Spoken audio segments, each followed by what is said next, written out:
Hello everybody and welcome into another demo day. Is the frame rate still being weird? It is. What is up with this game?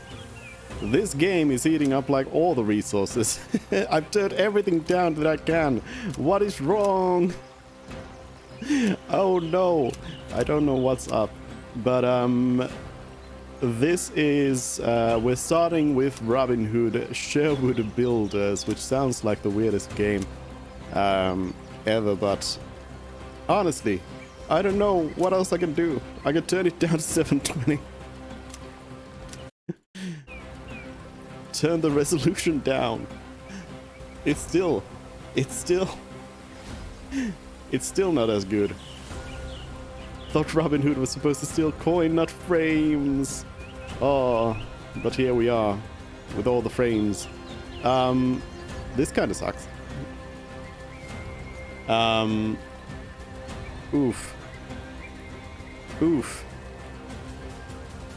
Like, there's gotta be something wrong with OBS at this point.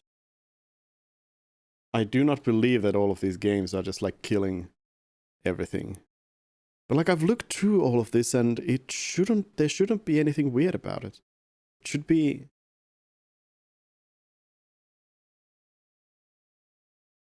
I don't know. I have to look into it, I guess. Well, I suppose I can use this game then as a benchmark for it. But let's at least have a look at what the game is all about. So this is Robin Hood Sherwood Builders. So let's see. Oh, it's so tiny. What is this? A game for ants? New game. And it's, you know, it's bad when the menu is like lagging.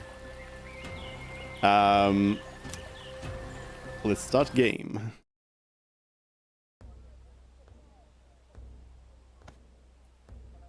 So this is like a survival builder. Black Henry's ruthlessness knows no end. The former commander of the armies of the fallen King Richard the Lionheart now sheds blood in the name of paying taxes owed to King John.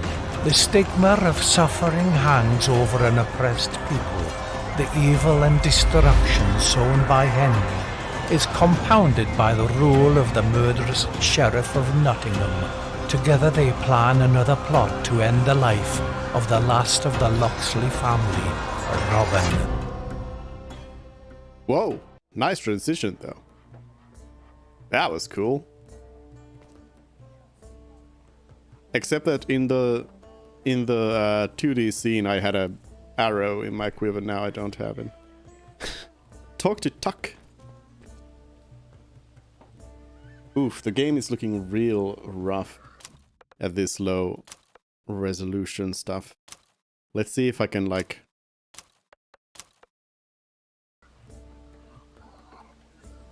No, it's just the sheer resolution of it, I think, at this point. Maybe it was just the menu. Let's hope that it was just the menu. What am I trying to find? 1080. There we go. Okay, well, the gameplay is smooth. Smooth frames here. Kinda. Alright. Yeah, kinda. It's a little there.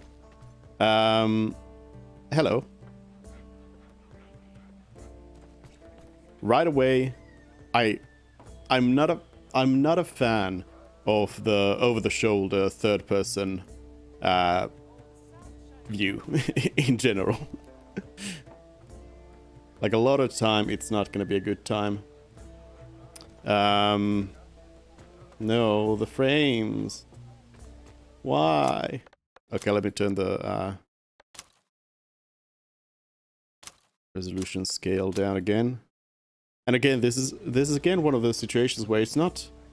The issue is not on, like, the game's end. Like, the game is running just fine for me, no matter what the settings are, but it's just a capture. Alright, let's go and talk to Tuck.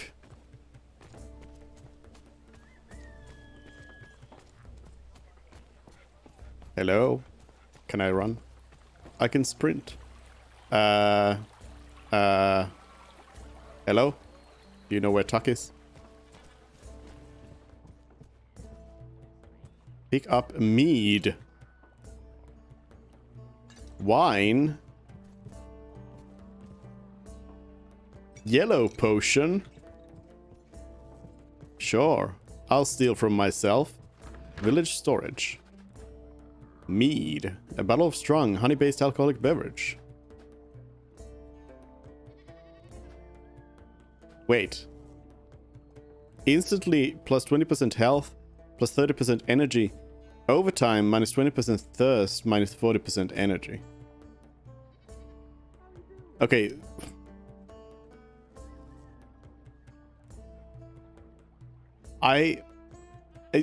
It's a pet peeve of mine when games do something like this. I think energy is like food as a stat. Let's see. Can I find my stats here somewhere?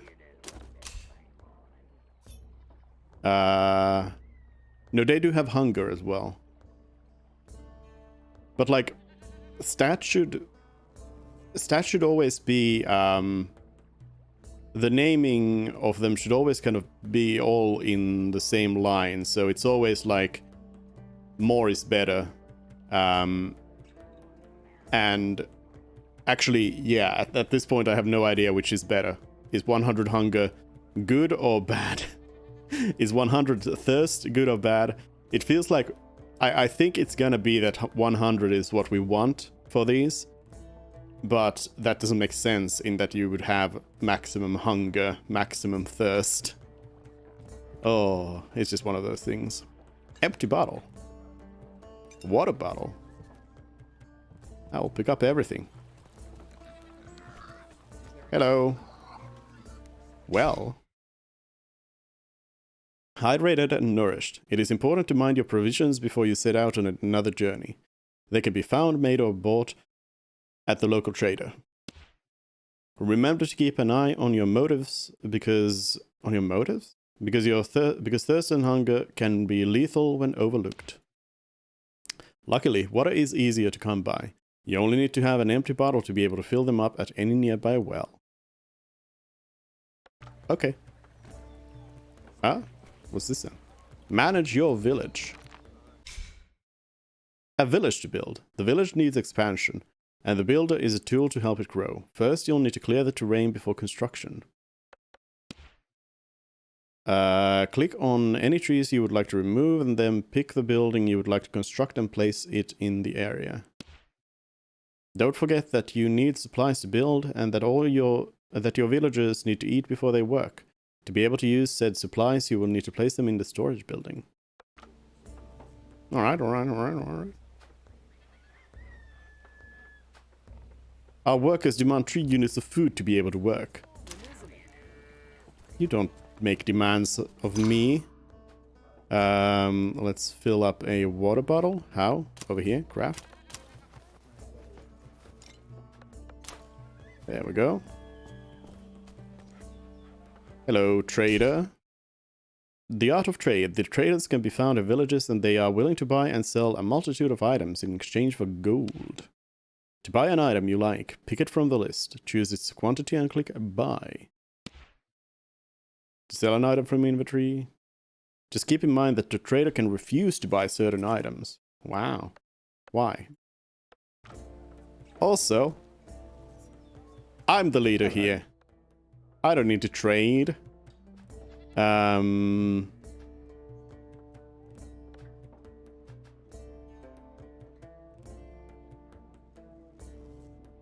energy, 20% thirst.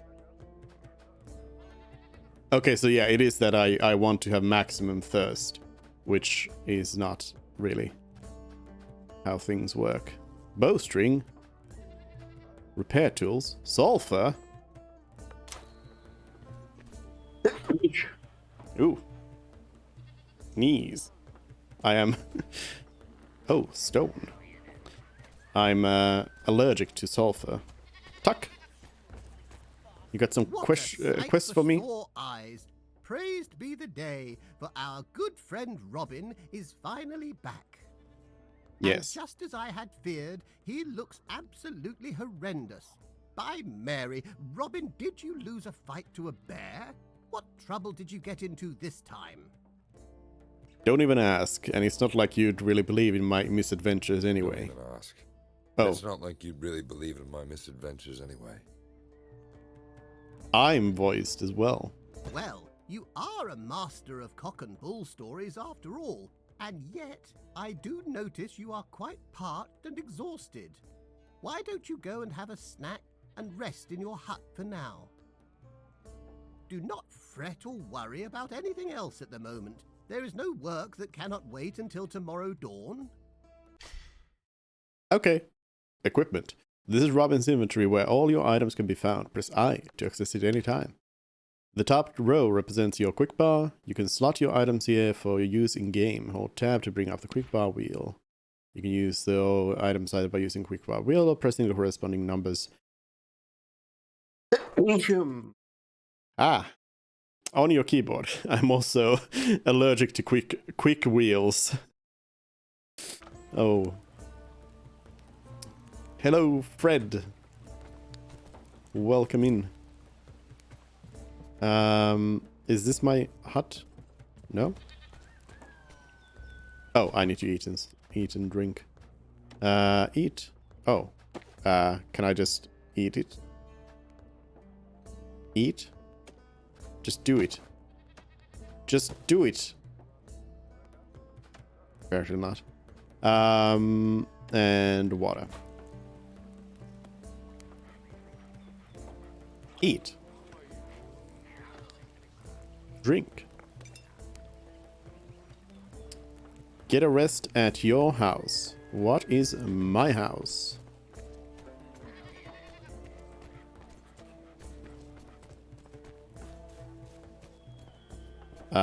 It's this one. How do I get inside? Wow, I got a nice house.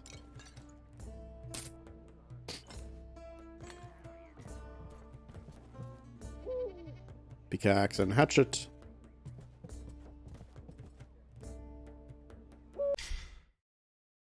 Sleeping is important. Not only does it let you save your game, but it restores your health as well. Look out for spots marked by owls and lanterns to find places to rest. Do I need to sleep next to this owl? That's not gonna be nice. Loot. Cheese.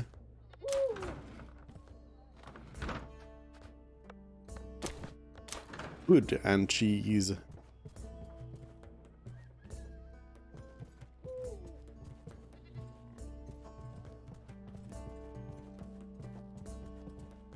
Can I talk to you, owl? Bed. Save game, I guess. Please enter a name with at least 2 characters. Okay, 22.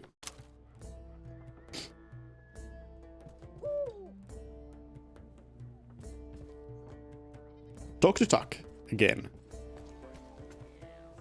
Valheim looking. I don't know. I mean, the graphics are quite different.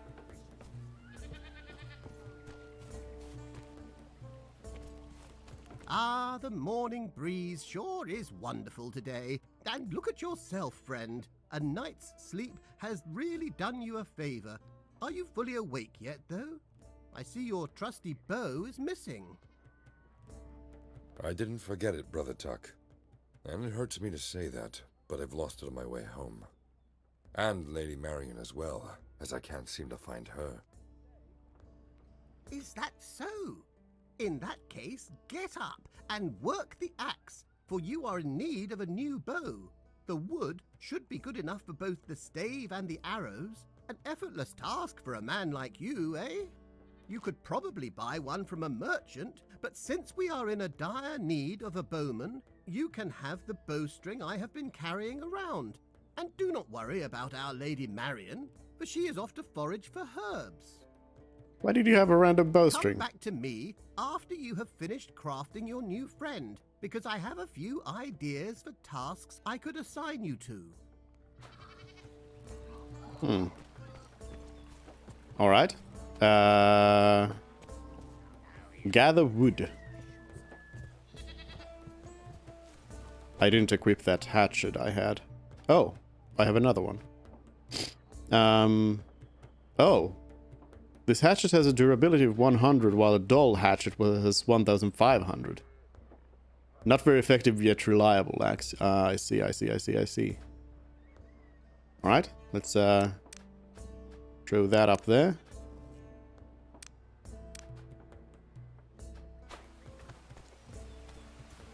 And let's chop some trees. Can I just go at a tree? No? No? Oh, it needs to be small enough. Makes sense. Careful! Your tools are sturdy, but even they need to be maintained. Green bar. With use, they will wear out and eventually break. You can repair them with the use of repair kits, which are easy to come by in trader shops. To repair your tool, drop your repair kit on it.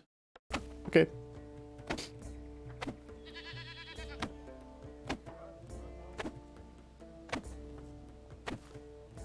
How many whacks does this tree need?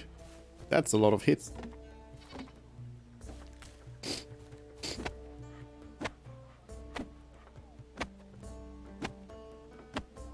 I mean, to be fair, an axe like this, a tree like that, it would take quite a few hits.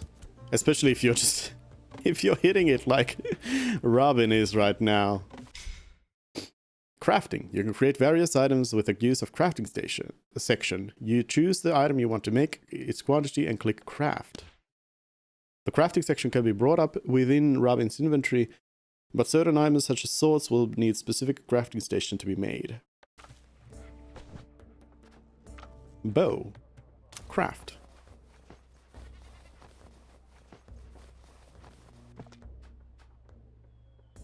Oh, that needs to be on 1. Hatchet on 2. And some arrows, I assume.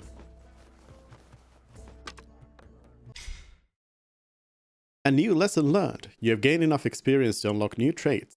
To unlock a trait, press H to open your character traits screen and click on the highlighted trait that you want. I did look at that and noticed that there's quite a lot of them. Luck, crit damage up. Are these all just crit damage up? Yeah.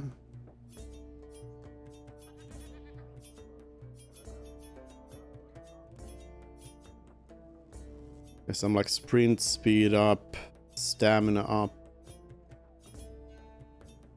So over here, this is healthy slow-mo energy.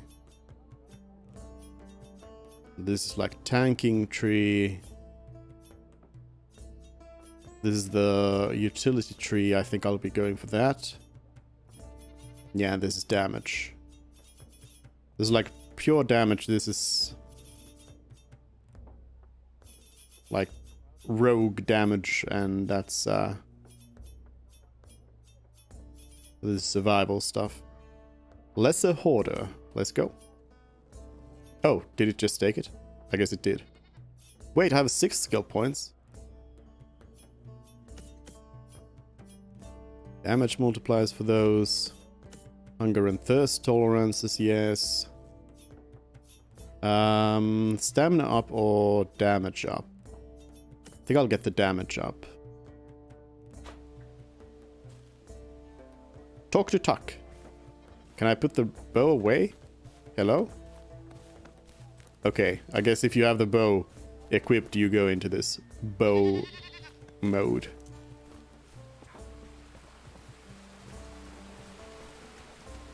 Hello.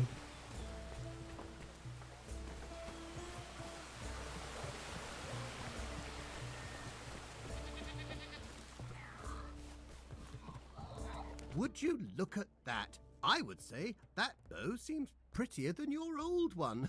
No offense to your old companion, of course. None taken. I can't say how comfortable it feels to have one on me again. God has been kind to you, Robin, so why not repay him with some good deeds for the community? Silwich could use your help. You see, dear Robin, hunting without a skilled bowman left us short on meat. Would I be wrong to assume that taking on some deer should not be too much of a challenge for you today?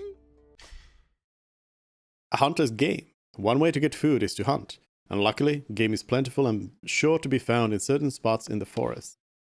Deer are careful and watchful creatures, and the best way to hunt them is to keep your distance, sneak up on them, and make use of their distraction. To use the bow, all you need is some arrows in your quiver, and hands ready to draw the bow. LMB. Alright, let's go to a hunting spot.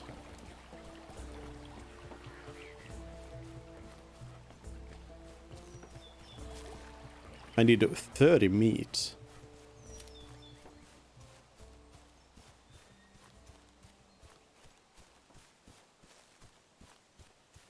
Forest looks nice even with low graphics.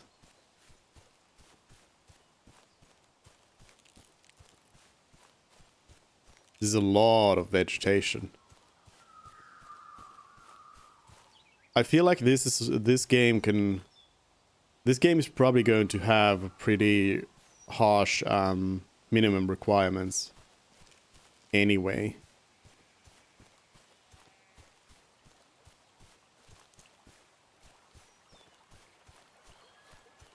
Like this is closer to what a real forest looks like. In games, you so often see forests that are just like, well, I guess in some parts of the world, I guess some forests are like that, but like forests tend to have, you know, a lot of trees close to each other. Now where's this? Oh, over there. I see you.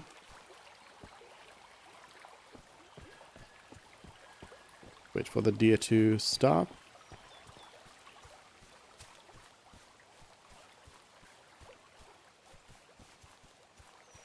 I lost track of it.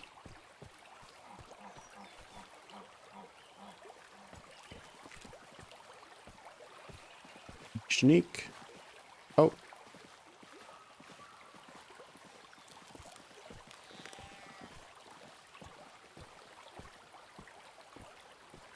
There's definitely another one around here.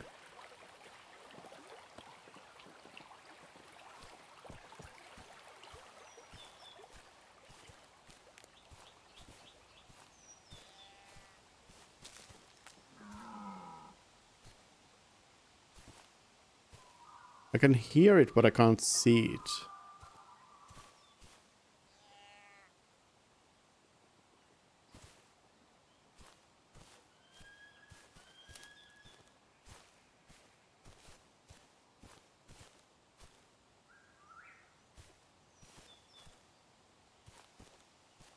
If that is deer that I'm hearing.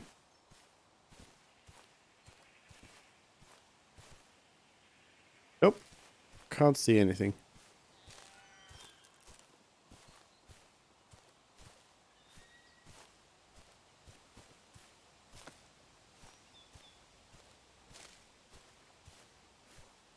Mm-hmm.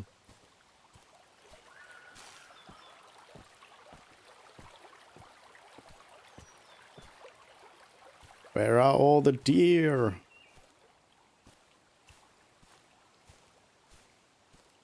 Other than the ones I already saw. But they got away.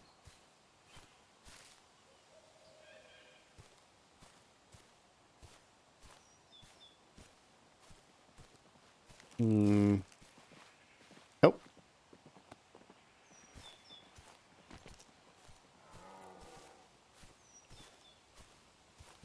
I don't want to like go chasing the deer.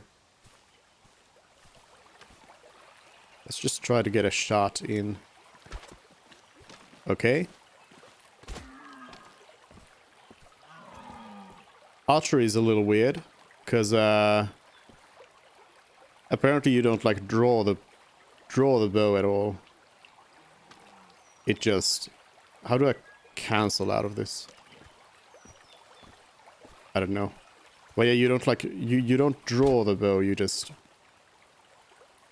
Or you draw it, but it happens quite instantaneously. That's a little weird.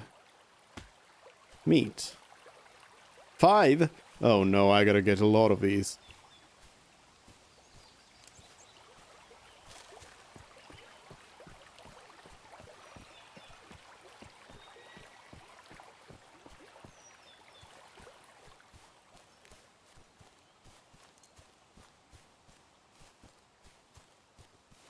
I see a red thing that way. I wonder what that is.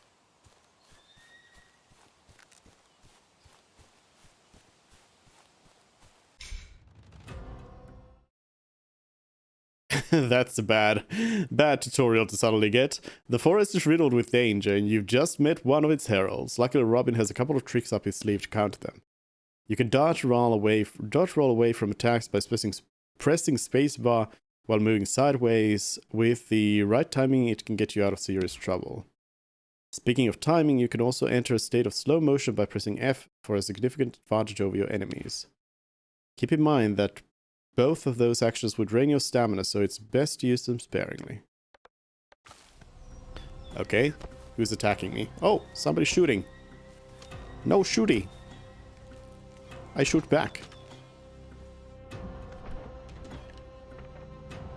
Slow-mo shooting. Okay, so there is some sort of a... Whoa, whoa, whoa, whoa, whoa, whoa, whoa. There is some sort of a draw speed to this. I can't just Legolas it completely. It doesn't seem like the enemy dropped anything. Ah!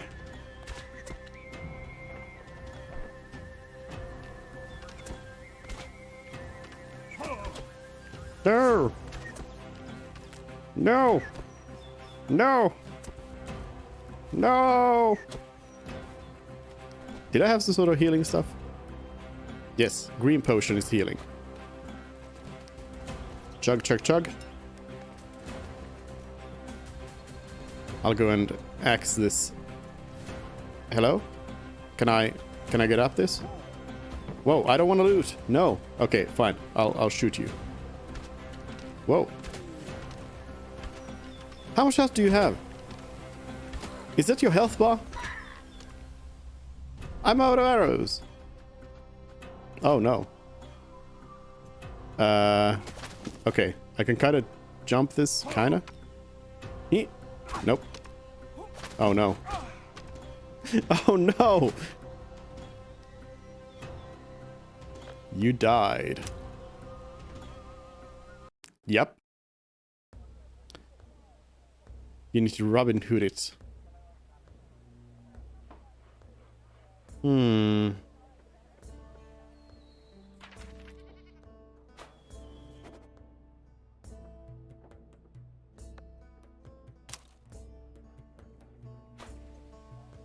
It took me back to where I need to still, No, I crafted a bow. I crafted a bow at this point.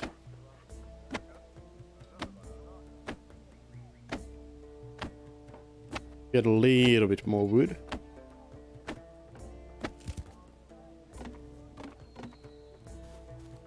I guess the bandit was just quite powerful. Quite a lot more powerful than I was expecting.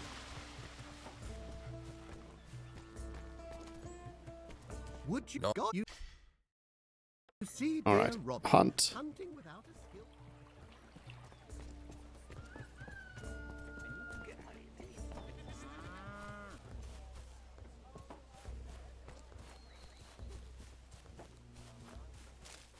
I'm actually kind of interested in seeing if I can go and just beat them up.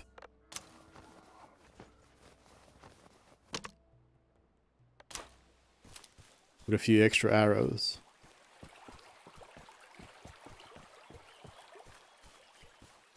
The hideout was like this way.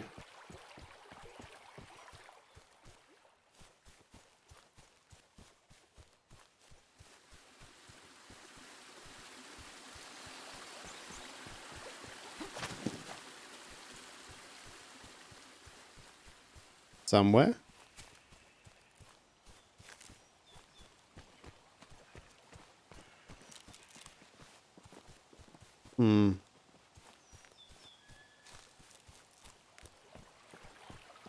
Or somewhere around here. Oh, here we go.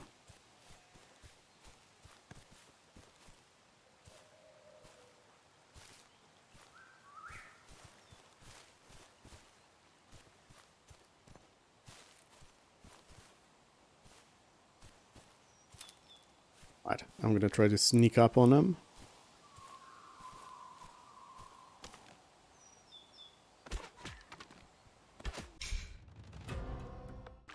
I know.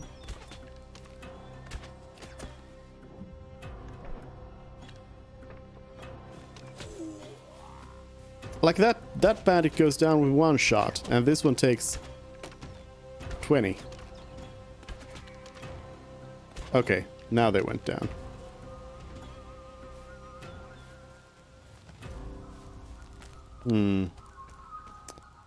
Fireplace. Cooked meat. I shouldn't cook my meat because I need meat. Some water, mead, wood and cheese. Chicken, cheese, bread.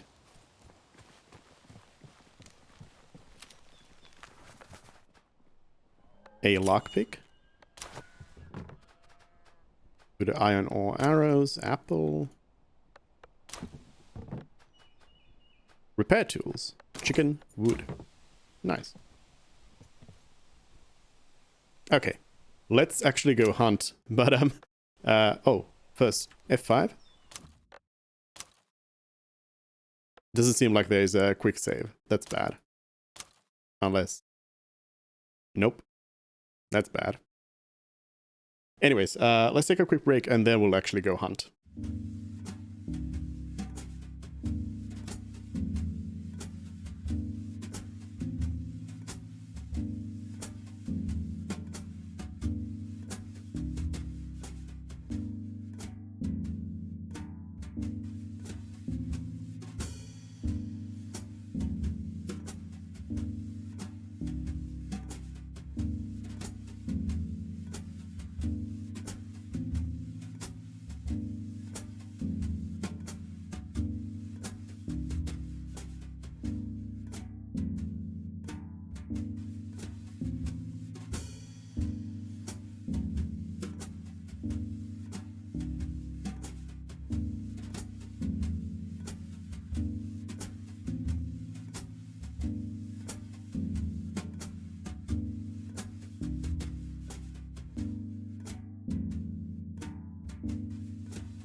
All right. Let's keep hunting then. We gotta get these deer. Gotta get enough of them to get some food.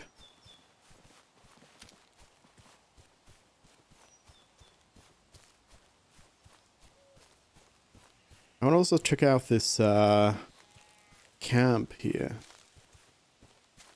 What that is all about. Okay, it's just a campground.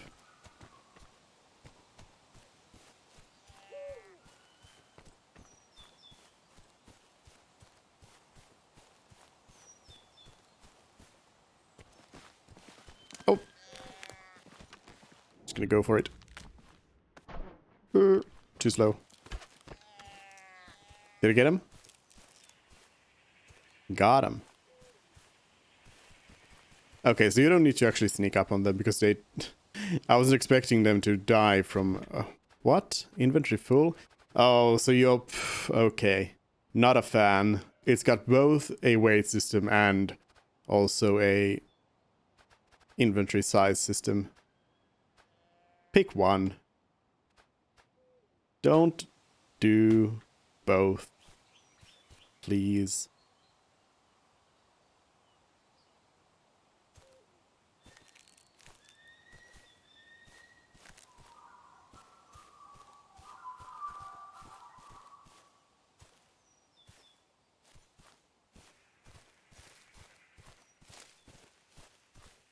Be more deer over this way. Oh, maybe I should have just looked at the map. So they are, yeah, they are pretty big areas actually. Okay, well let me stay in this region then. I saw it running.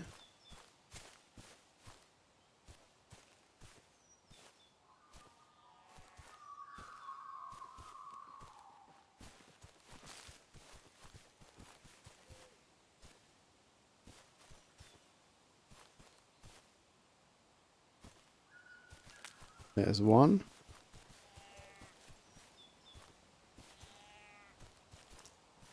Okay, there's a lot of them.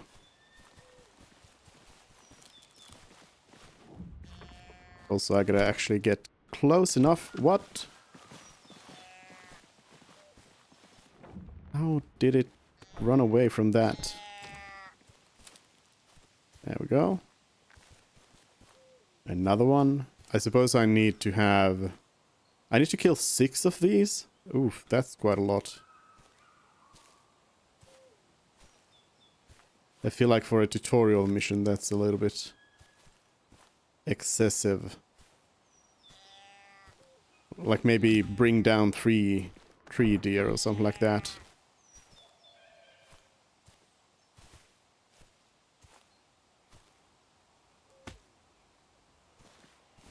You get the gist of how it works.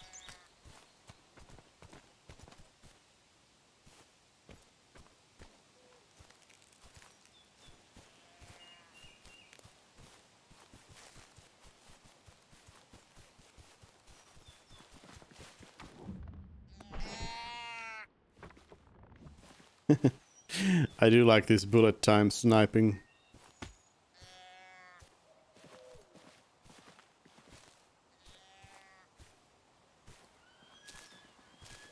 So you know, I'm a fan of bow gameplay in games, but I don't like this implementation of it. The like instant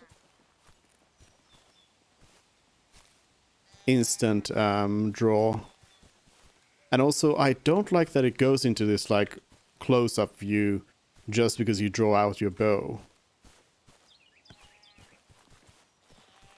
I think it should stay in this until you like prepare the bow and start drawing it. Then it could go into that mode, and then you could have the extra zoom if you want. But not. It shouldn't start off like this, no.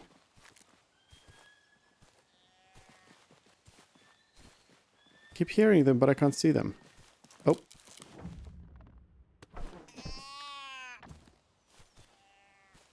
Got him. Get the meat. One more.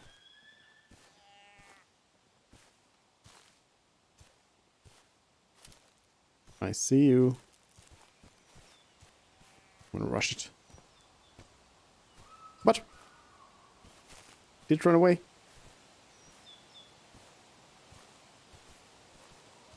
Get over here.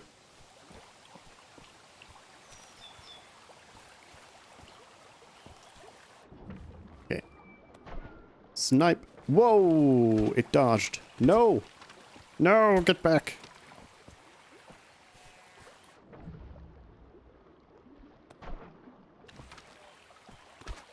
It keeps dodging. That's not fair. I like the sound effect.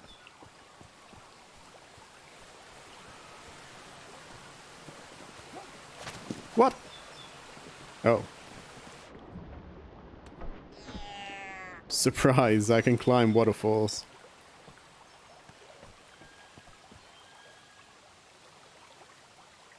Inventory full. What? I can only stack 25? That makes this tutorial even worse. Why? Let me have some wine. Why? Alright. We got the meat. Let's go back home. Do I have some sort of quick travel thing? Nope. Wait. Is that... That's not right.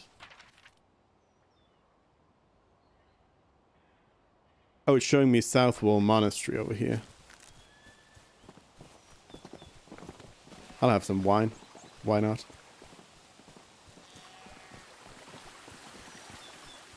The food and drink meter is not very good. They are both pretty small. They're just like triangles that fill, which makes it actually even worse because I think it is still just like a bar, but it's represented as a let's see, it should be about 20, 30%. Yeah. Yeah, okay, yeah. So it's stylized as a triangle there in the bottom left corner. The drink and food symbols. But they are actually just bars. So in many ways it's not good.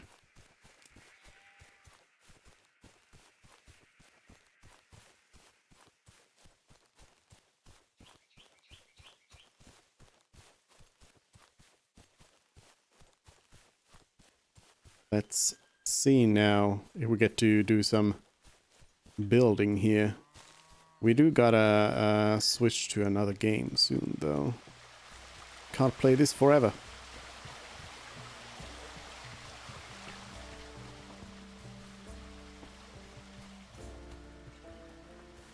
What's all of this, I wonder? Hello, people.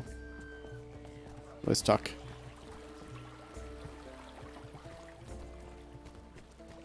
Pigs.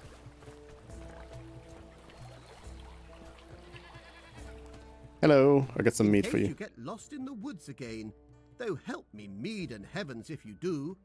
You can use the help of the map to find the hunting spot. I believe it is visibly marked. Thank you, but I already did the thing. Oh, in the storage. Oh, okay, my bad. My bad. Torin BB, hello. Stream's going good. We're just starting with this game today. Got a few others to go through, though. I see you are back, alive and well. Hopefully, you are bringing good news along with you. Were you able to hunt down some deer? It's almost like you're forgetting who you're talking to, Brother Tuck. Here it is. And it's still warm to the touch. I only hope it's enough for the community. By the grace, yes. And now that our people will not have to worry about food, they can finally get to work properly. And that means you need not rest for too long now. If we want to be effective, we, and by that I mean you, need to gather more resources for the village's expansion as soon as possible. Sounds like another invigorating task. What would you like me to fetch? Just some rocks. For the furnace I have got a blueprint of, my friend. We need something to smelt the iron ore into ingots if we want to have good tools. So be it then. I will be back when I have enough. Stone. Oh, we gotta gather wood as well. Wood and stone. Oh. I do sure hope that this is like the tutorial or the demo experience, because I don't know if I really like this as a start to the game proper necessarily.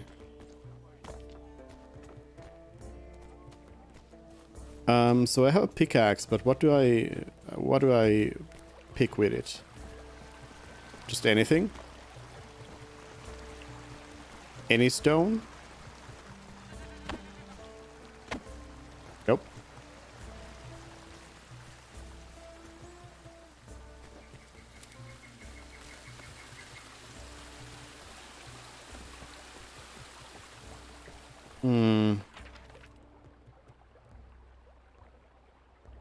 Oh, there's stone gathering places. Okay, well, I mean, at least all the stuff is marked on the map, so that's nice.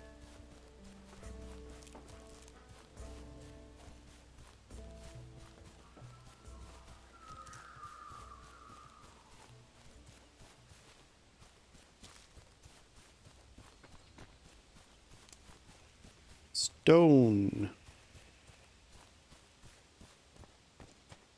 Get a bunch of stone. What's all this then? A dull pickaxe. Some loot. Some more loot.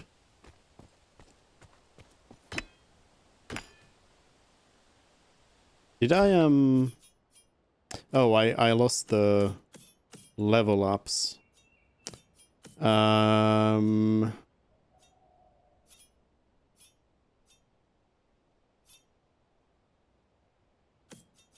Let me get the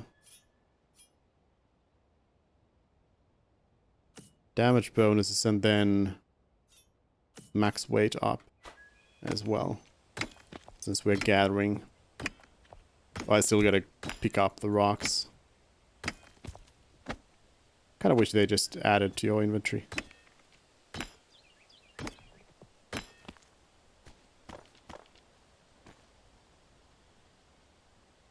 Oh, it's also picking up iron ore.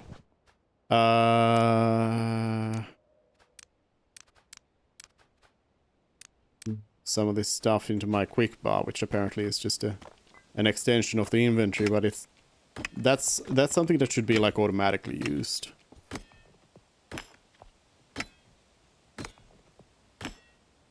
Oh, now it's not giving me anything. My bad.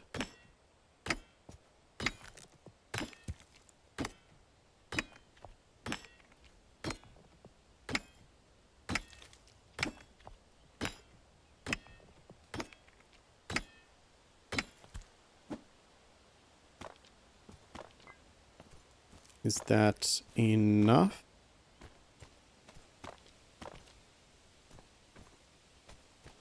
Nope, still need a little bit more stone.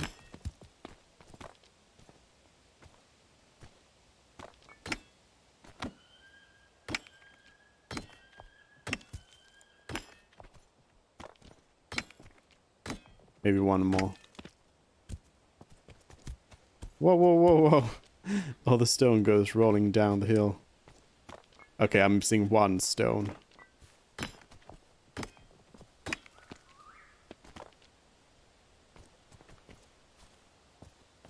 Okay, that's all the stone. I'm gonna need a little bit of wood. Just a little.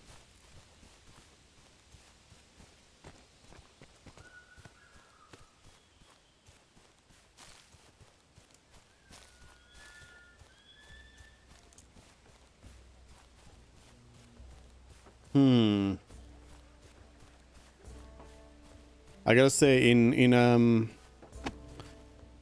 like in Valheim, they handle the third person a little bit better by giving you control over the zoom, how far away you are from the character, which helps a lot. I in general don't like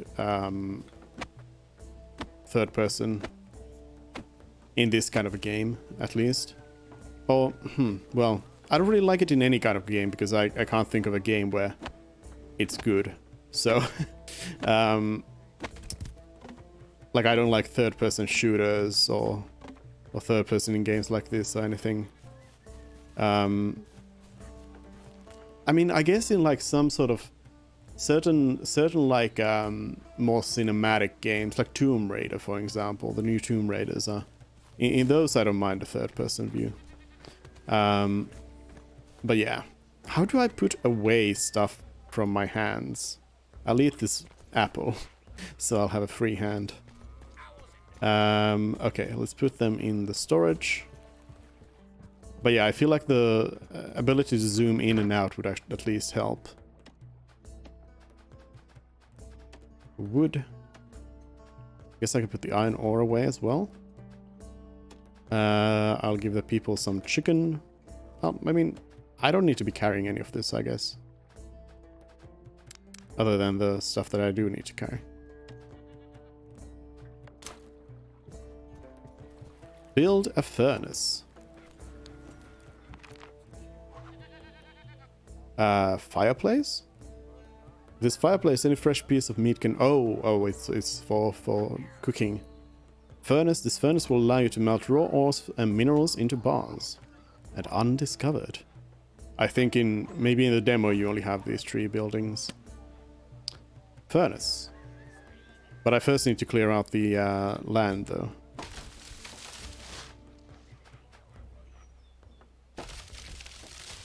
Ah, every time I knock down a tree that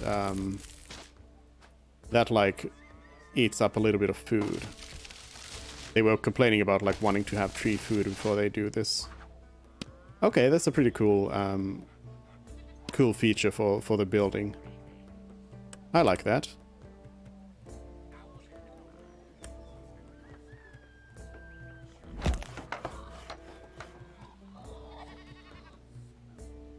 How fast do they build?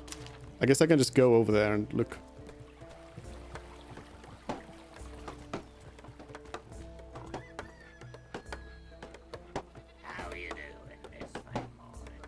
Oh, pretty fast.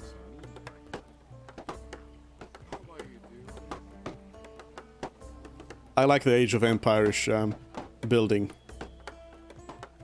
People just go over and start hammering, and the thing just kind of comes up. Or in Age of Empires, it's always done in like stages. What's the game where they do it like this, where it builds up like... I think in Empire Earth it builds up in this way where it, you know, just kind of... The whole thing just comes up slowly. You done? Oh. That was sudden. Furnace is ready to use. Okay, I like that. Finally, Silwich has its own furnace. Imagine all the tools you could make with its help. However... Aren't we lacking a smithy to make them? Precisely, dear Robin. I did not want to put too much work on your back at once, but it is a necessity. Please take this pickaxe, because we are going to need ores for that. Come back when you have enough. I probably have enough. What? I need to put more wood, more stone, more iron ingots, more food? What? Iron ingots, not iron... Oh. Let me check out the smelting, and I think then we're done. I think we get the gist of the game. Seems nice. I will want to have a little bit more like a zoom control or something over the character. Oh, I need wood for the furnace as well, of course. Of course. But it's certainly it's got promise, that's for sure. Oh no, I'm about to die from thirst.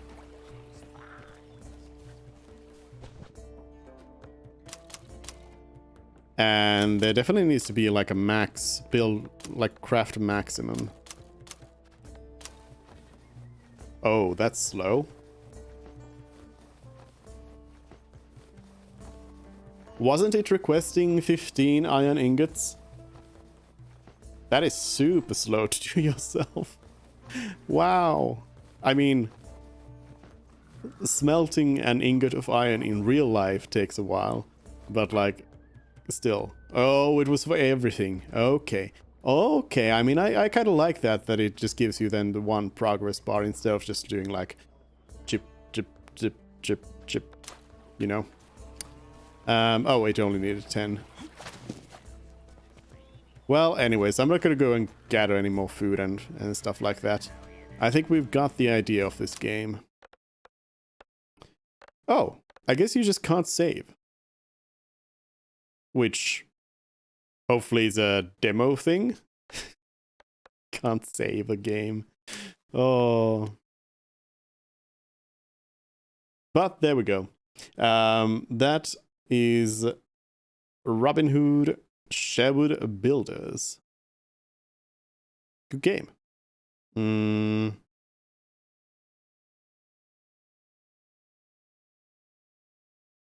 Then,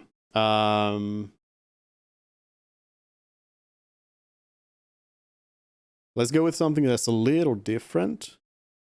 So, next up is Disciples Liberation, which is trying to open on the wrong screen. Calypso. Why do I know Calypso? What's Calypso from? Or what else have Calypso done?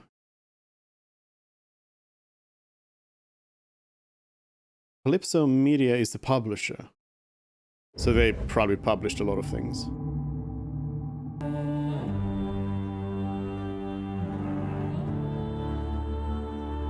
Get the gameplay capturing.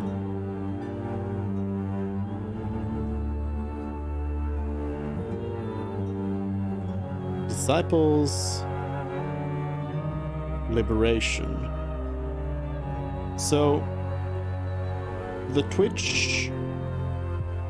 First of all, let me turn this down a little bit. Audio. Yeah, it was just about to drop. A little more. Subtitles on, yes. So actually... Oh, it's one of those games that still... Was there an option for having it not pause when tabbing out? Nope. Okay. Well, anyways, the game,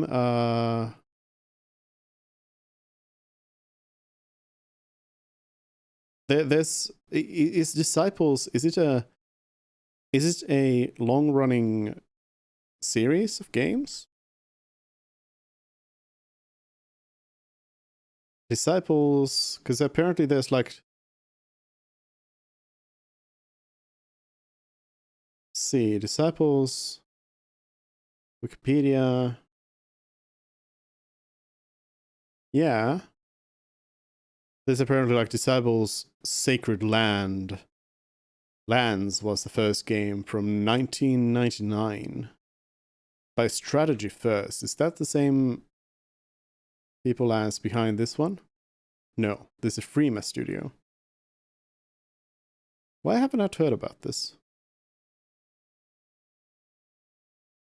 Yeah, apparently this is like a new game. In the last Disciples game was apparently released in 2005. So Yeah, but it was published by Calypso, so they have been attached to it for a while now. Then, but what else has Calypso done?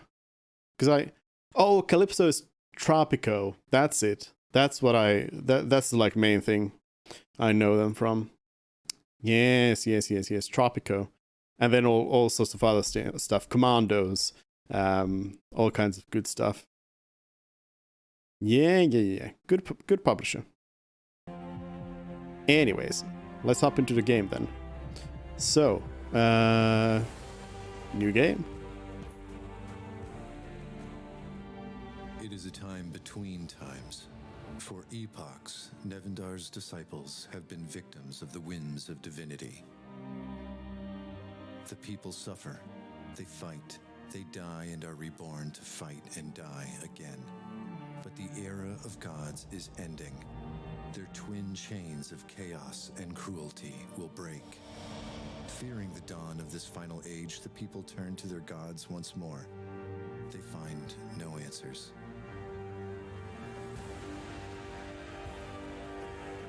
Fear becomes paranoia, paranoia becomes rage, and rage brings war with it.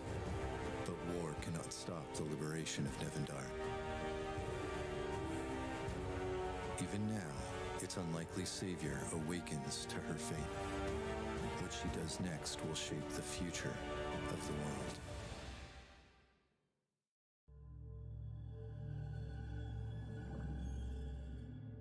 You return from your lookout to the sewers below the church of Saint Darchild. Orion, your best friend, lay asleep. Were it not for his snoring, you think his motionless body dead. Ori, you alright? What? Oh, Avi, I thought you were a church guard. I don't know what's worse, your snoring or this stench. How can you sleep down here? I can sleep and drink anywhere. It's a gift. What time is it? You think a moment before continuing. Just past twilight. The priest's holy hands have gone, leaving 3 unaccounted for that I've seen. Right. Well, how are we going to do this? Dialogue choices. You decide what Aviana says to other characters. Each choice is an icon that will give a clue about what Aviana might say next. Question mark, ask a question. Heart, attempt to be romantic with another character. Stop the conversation, attack the other character. Offer to let the other character join your cause. Attempt to scorn, yell, intimidate, or threaten another character. Reason with, console, compliment, or be kind to another character. Choose an unpredictable, Aviana-like line that does not fit into the above scenarios. Lie. The success of the lie is not guaranteed. Choices can have a major impact on the story and the ending of the game. There are no bad choices though. Feel free to roleplay Aviana as you wish. Kill the priest, I mean.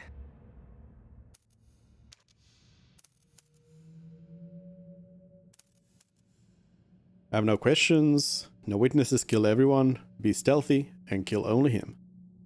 Why are we killing? Who are we killing? Why are we killing? I have some questions. Talk this out first. Of course. Yeah, who is this? What are we doing again? These are all the questions I have. What do we know about this priest? Let's see. Orion pulls out the contract and reads it aloud. Sebastian, enemy of the Vale and Empire, has taken his royal guard and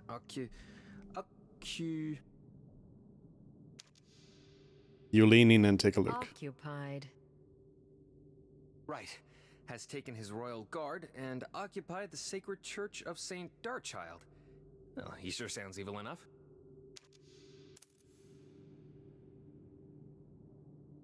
Let's go over what we know so far. Smart. We're mercenaries. I'm your best friend, Orion. Thank you. Stop joking, Ori. Sorry, but what is there to say? All I know is the contract to kill the priest pays more than we'd make in a lifetime, and now we're in the sewers under his church waiting for the guards to go to sleep. I'm always coming up with the plans. It wouldn't kill you to think of one once in a while. My plan is to follow your lead. That's been my plan since we were kids. Hasn't failed me yet. You give him the look you've given him so many times before. Fine. I guess I could distract the guards while you go for the priest. That's There's all for only now. one way to do this right. Agreed. What is it? We go with your plan.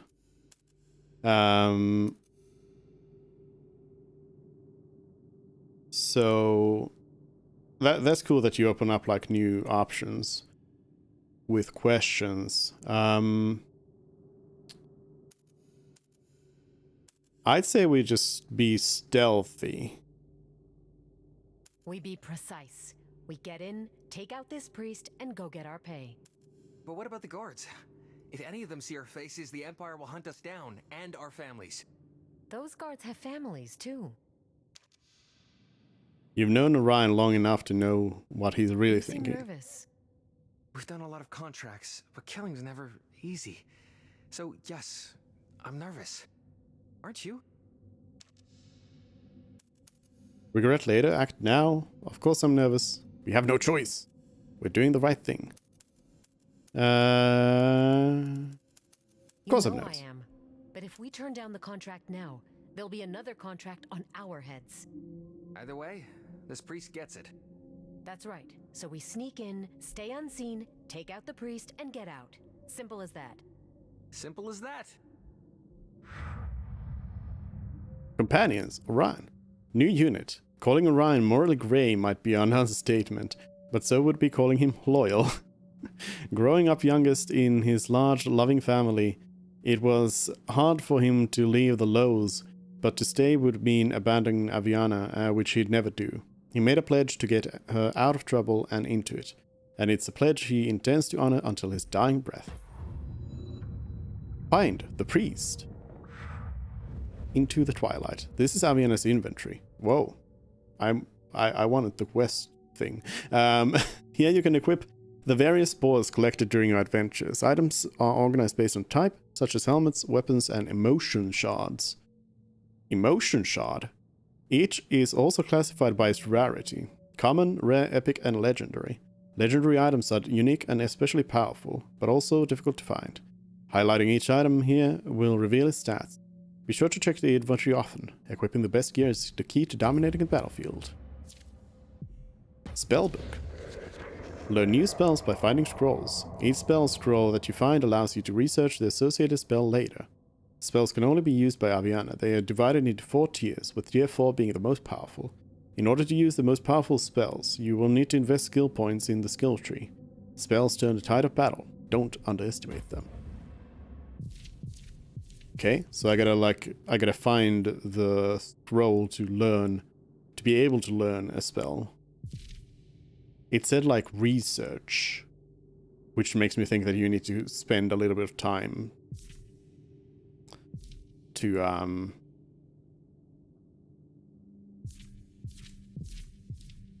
spend a little bit of time to kind of get them going. There are no martial spells. I wonder if it's because demo or what. Skill tree is unavailable. Possibly because of demo.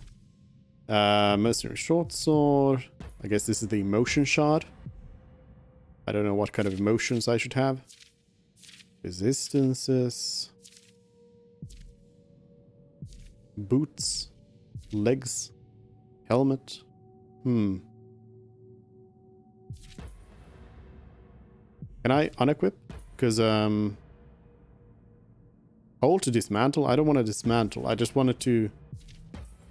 I wanted to see if, the character model changes. I mean, surely it does. Maybe it does? It's just... It's kind of weird that the helmet doesn't show, but then again, it's not kind of weird because you always want to see your characters. Squad menu. Companions can equip weapons and emotion shards. Regular units can wear emotion shards only. What is an emotion shard? If a unit dies, the emotion shards equipped will be returned to your inventory, so don't hesitate to equip them. You can equip units and companions by inspecting them via the squad menu.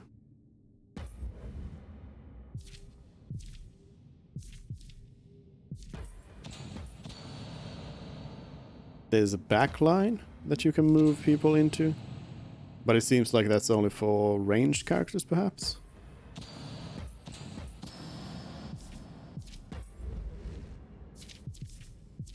So Ryan's got like a roguish set over here.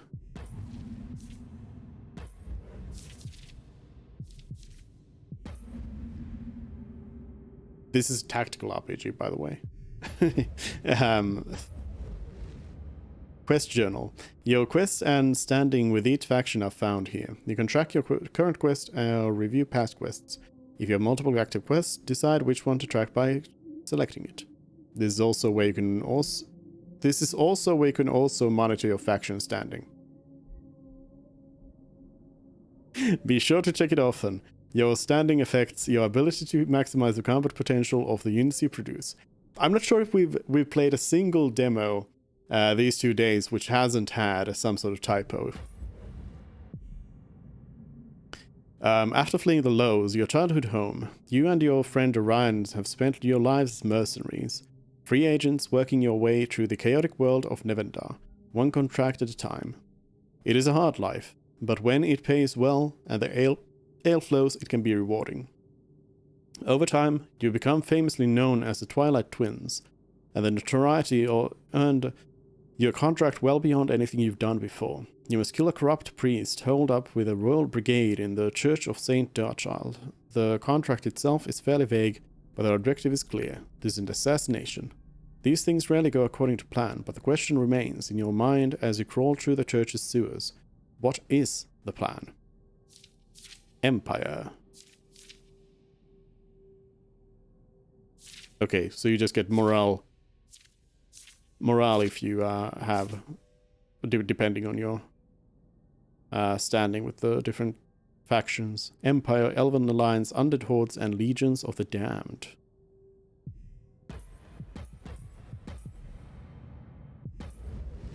System. Okay. So you do a click. Yep. Mouse click movement.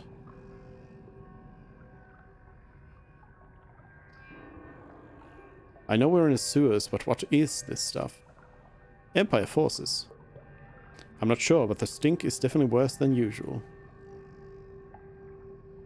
Are the Empire forces good or bad? Hello? Pure. His eye sees all. I thought we were supposed to be stealthy. Defeat all enemies.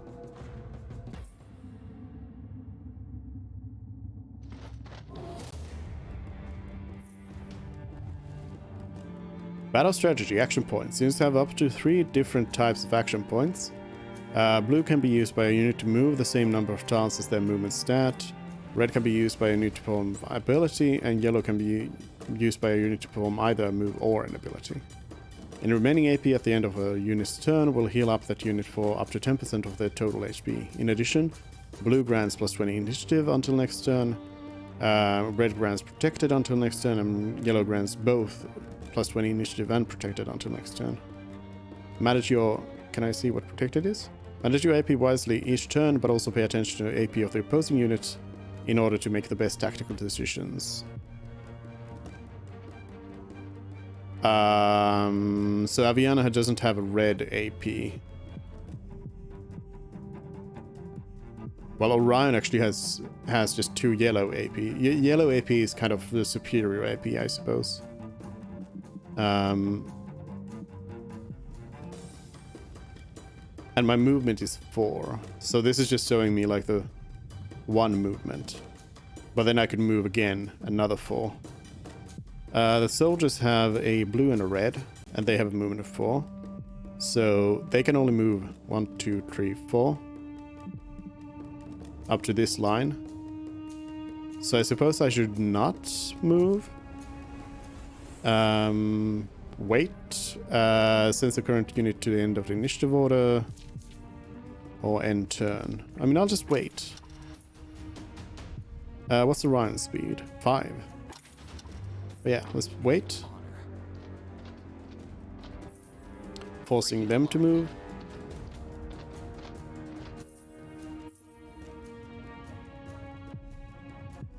And then, so Orion seemed to have like some sort of a backstab ability.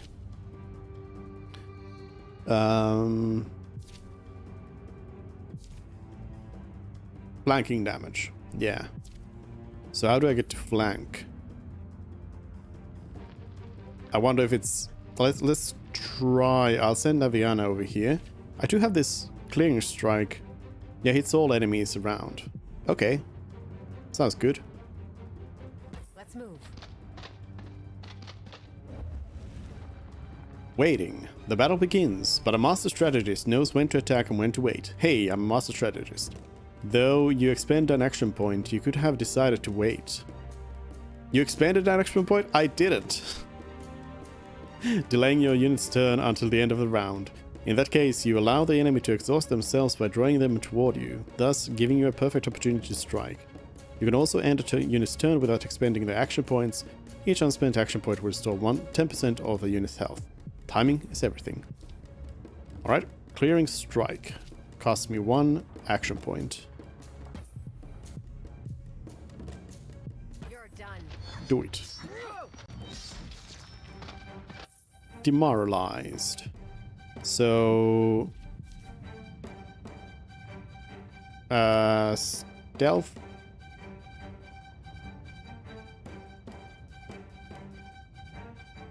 Okay, so stealth just gives you a big backstab. I think I'll do debilitating strike perhaps though. Because I won't be able to stealth and attack this turn. Okay, flank. So flanking is just if you flank an enemy. It's not about the actual like direction where you are standing. Feel my blades bite. Weakened.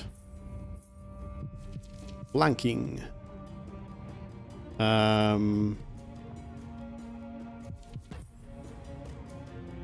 Alright, that would not kill.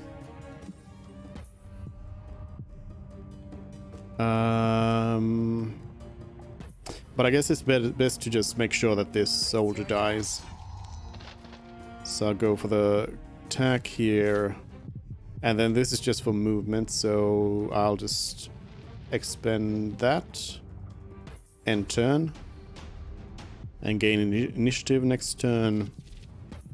And then let's stab. You mess with me. You mess with Abby. You mess with me. Stab for the kill, and then I think I can go into stealth. You mess with me.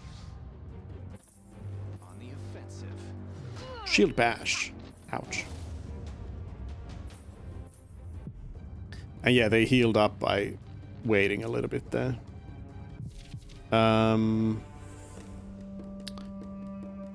Like I would prefer not... I guess I'll just take the attack at this stage.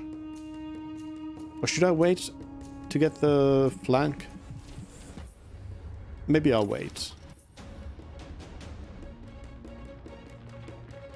I want to test if flanking is there a like tutorial thing? No. Because I wonder what flanking is specifically. Is this flanking? No. Okay, so flanking means that you need to be on opposite hexes. Now we know. I mean, I suppose I can not attack. There will be no surrender. It's an easy tutorial, so. You're done. Slap. And then wait. And then... It's not showing me the like damage of these things. Okay, clearing strike doesn't seem to do any more damage than the regular attack. It does demoralize them though. And wait. And stabby stab. You mess with Abby. You mess with me. Some good damage. Victory. Got some money. EXP. Well, the sewers clearly aren't as safe as we thought they'd be.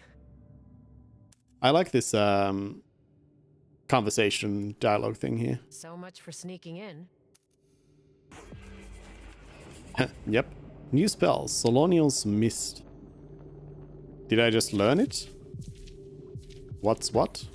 Ooh, quick save. Can I F5? Nope. Character. Did I just like get it? Or do I need to? Rains down the waters of the life stream, healing 25% of an ally's maximum HP. Grants regen to the target. Regen, target gains 15% of its base HP at the beginning of its turn. Regen is negated by burning. I guess I have it. Yeah. So can I only have like... Can I only have 8 spells in combat? I guess so.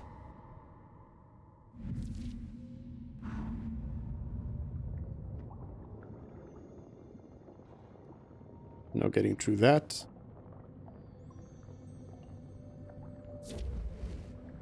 Post-encounter healing. During that fight, some of your units lost HP, their health. To replenish their health, you will need to either use healing spells during combat or interact with a health fountain. Health fountains can be found all across the world, both inside and outside. Are they like... Yeah, you use it up, so you can't just like keep going to the same thing. Lever.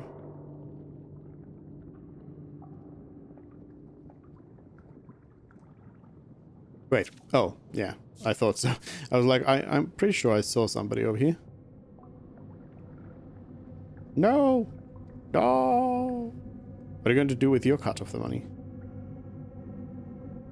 Oh, they do give up.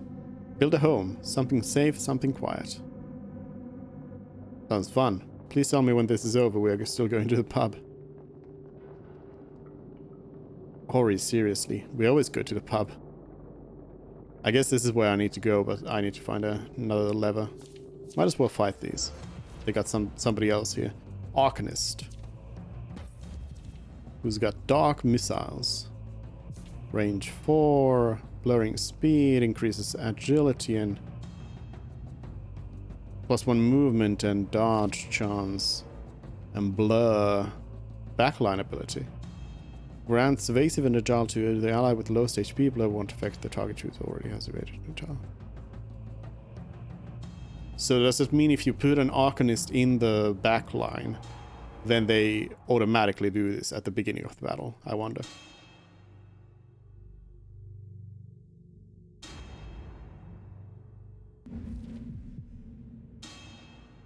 Hmm.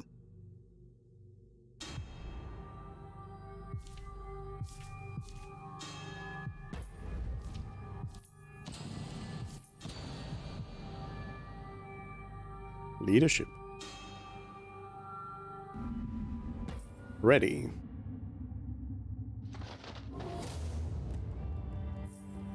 Yeah, so this lets us start a little bit closer. But yeah, I think we'll still wait the first round. We will be victorious.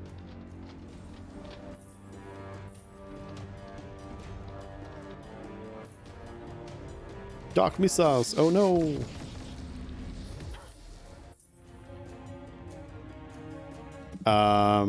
Let us start with the soldier, I guess. Move out.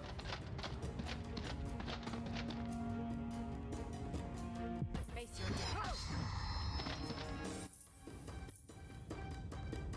I'll sneak past them. You mess with Abby, you mess with me. Smack him. Face your death.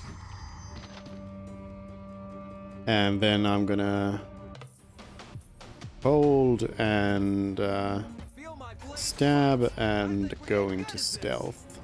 Feel the snake's bite.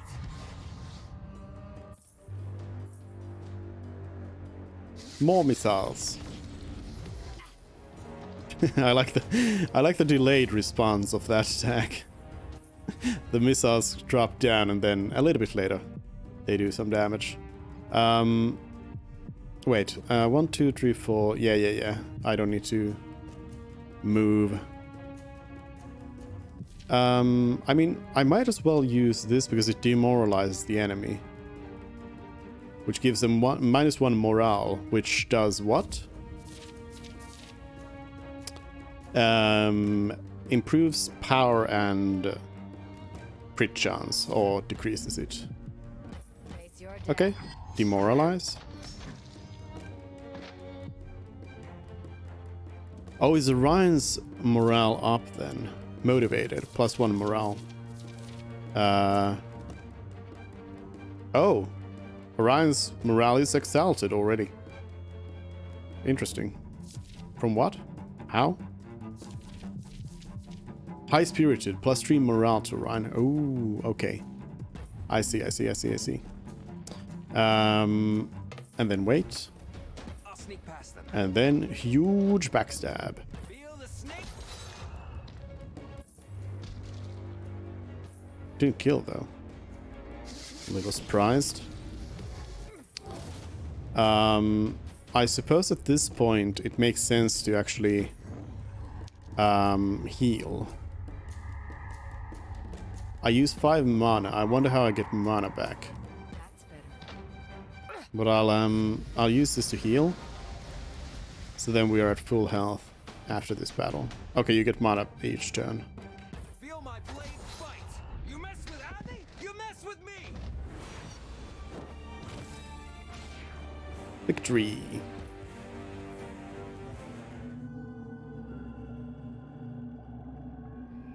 Alright. We're gonna find out how to get that thing open. I wonder if there's some stuff around that you need to like keep a lookout for. What are second Woken doing here? Is that what you call an undead? Undead minions. Treasure chest. Okay, so the treasures are pretty obvious. Zombie.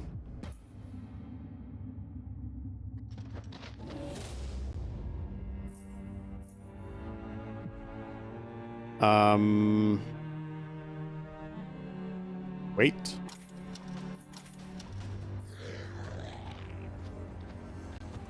No point moving first.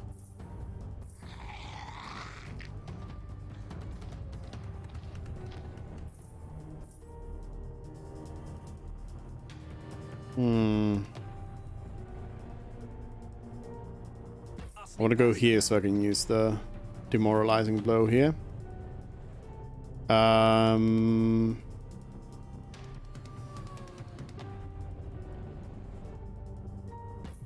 Yeah, I can use debilitating strike. No, wait. I'm gonna go into stealth now. Orion goes in stealth, and then next turn I can use a double attack. You're mine. Swing away.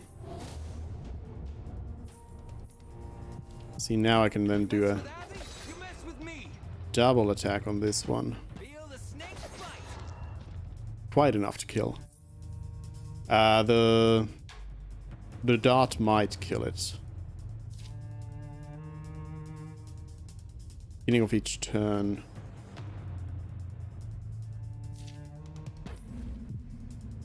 So it could die, but I'm not sure. I'll just kill it off with this.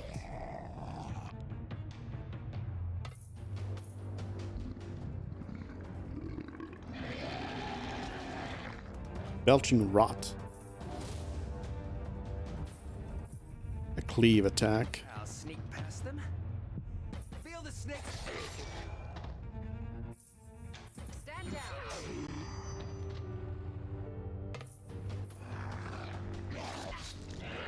I feel a little bit like I want to switch the tab to end turn into space.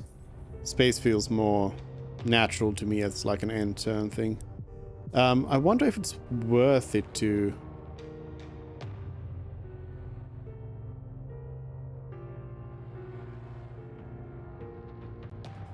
It says it deals massive damage. But what is massive damage? Is it double damage? Because then it's worth it. I guess let's see.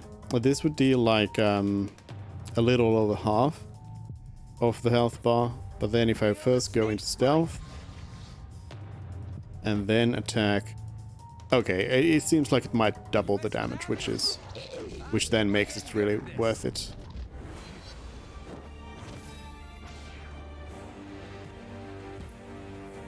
Alright. You got a new piece of equipment. You can equip it by going into the inventory menu. Aviana can equip weapons, armor, and emotion shards.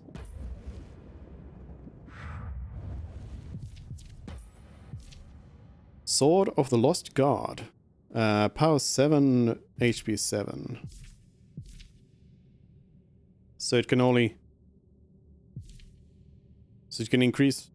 It would give me a +7 health, but this is also a weapon that can be equipped by somebody else. I wonder, can Orion... Yeah, I could switch Orion to that, but this does give a dexterity +1 as well. I guess dexterity is probably good. Improves initiative and a critical chance. Yeah. So at this point I'll give it to Aviana.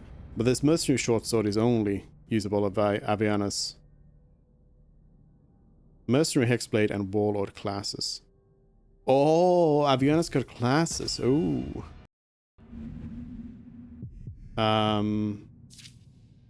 Probably through the skill tree. Interesting. Well, we get a little bit more health from that then.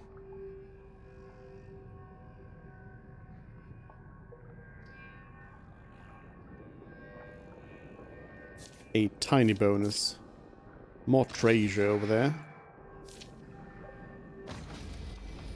Plate boots. I guess this is going to show us then if it changes. Well, actually I can't see the boot section. Oh, and they also have the same model. Pretty much. This gives dexterity +2, critical chance +2. So companions can't use armor. Only Aviana can wear armor. Yeah, they can use weapons and emotion shards.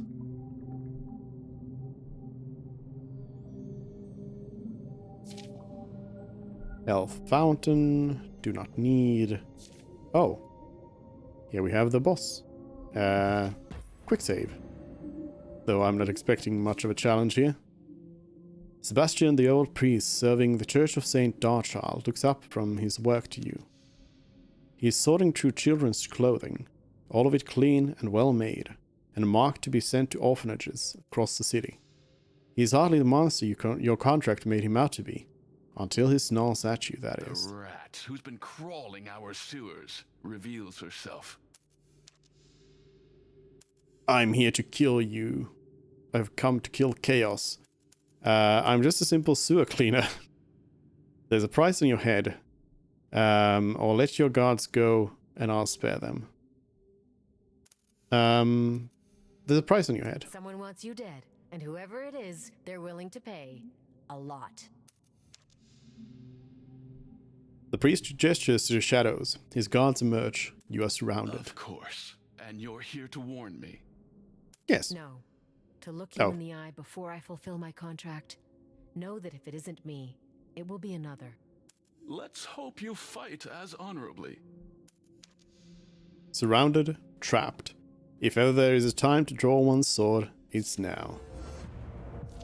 Whoa! That's a lot of soldiers. Wait, Sebastian's in the background? Oh, survive 3 rounds. So don't. Let's let's move back. We got some paladins, tier 2 soldiers. They paladins have yellow AP. A lot more HP as well. Not that much more power. They taunt.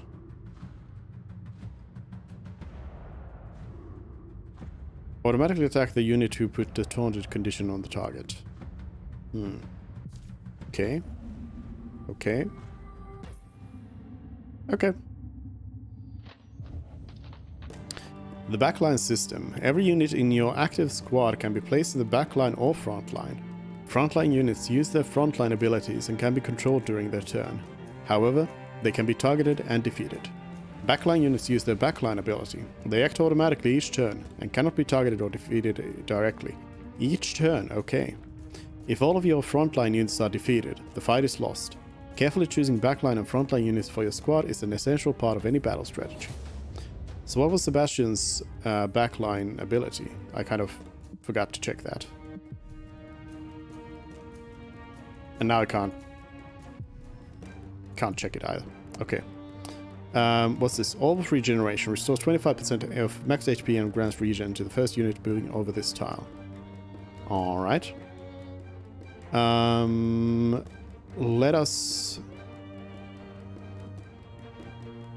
Well, let us wait to start off with. Holy Inspiration, motivated and protected. We will be victorious. I call on his holy fury. Rally, troops. So motivated increases their morale, but what does protected do? Mounting an offensive. I'm guessing plus 15% damage reduction. Let's see. Damage of the next incoming attack by 50%. Okay. And motivated is plus 1 morale. If I move Aviana over there, that could be a big demoralizing strike there. Which would kind of mean that I want to move...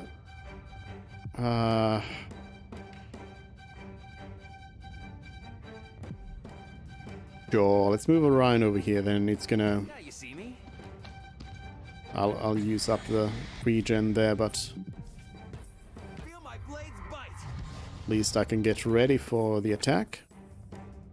And then Aviana goes over here. Unfortunately won't get all 4 of them in this one attack, but Face your death. triple strike is pretty nice. Especially when demoralizing them. So it just stacks the 2 things here. So they end up with 0 morale, I guess. Yeah. Then we just do a double strike. You mess with Schleip. You mess with me. Wait, what? Was it a crit or something? That did more damage than it was supposed to. Okay, so no double attack then. And then we move on to this one. And hold. My father, shine a light. Feel his wrath. Divine Smite. I will carve his sword on you.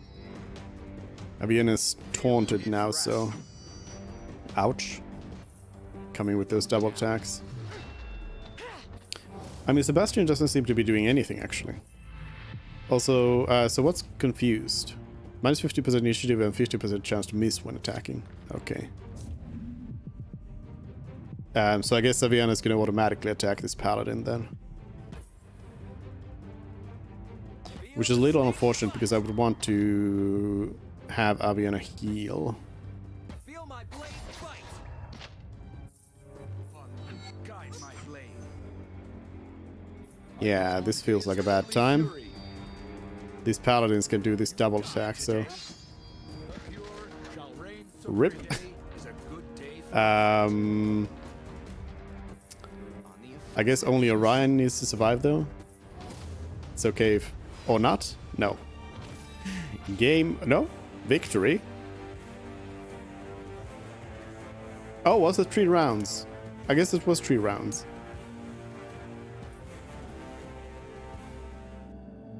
Ori, something's wrong. Yeah, we're losing.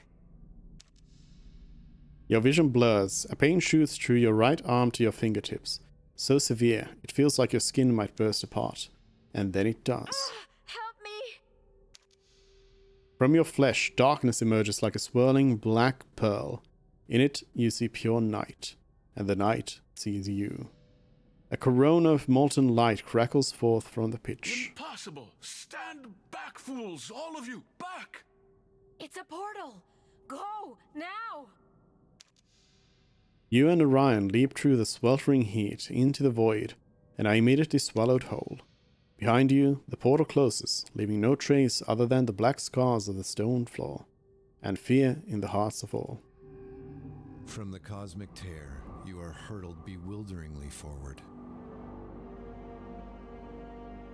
Never before had mortal feet touched this soil, nor mortal eyes seen this ancient sight. Sprawling, ancient, longing to be rediscovered. Until now, this is your true home. This is your fate.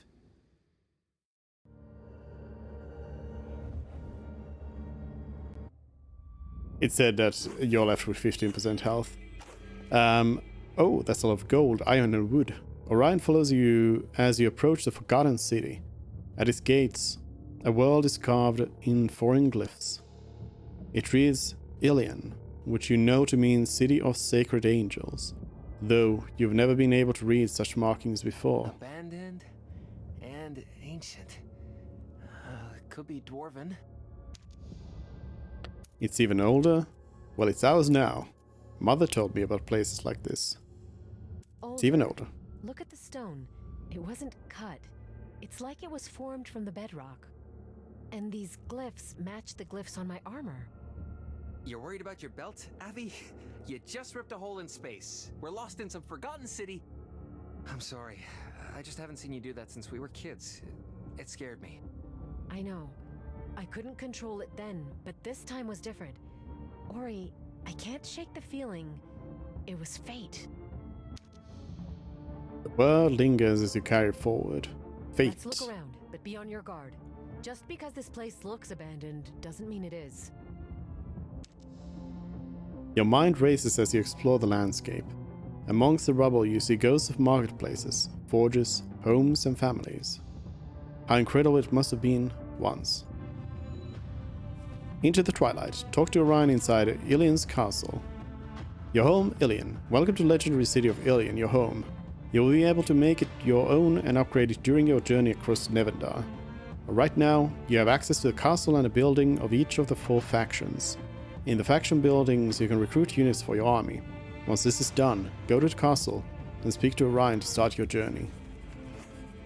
Recruitment, new spell blueprints. Recruitment building. During your journey, you will acquire blueprints. Each acquired blueprint allows you to construct a specific building in Ilion. Each building construction will require specific resources gold. Upgrading Ilion is essential, as every building will grant powerful benefits.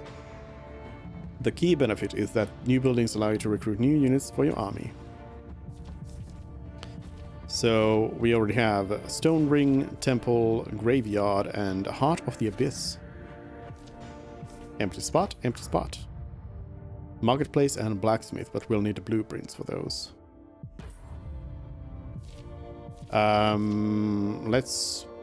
Maybe we can recruit one of each. Phase out. We can recruit Shadowcasters. Train units? Nope. Recruit units. Shadowcaster. Leadership cost 10.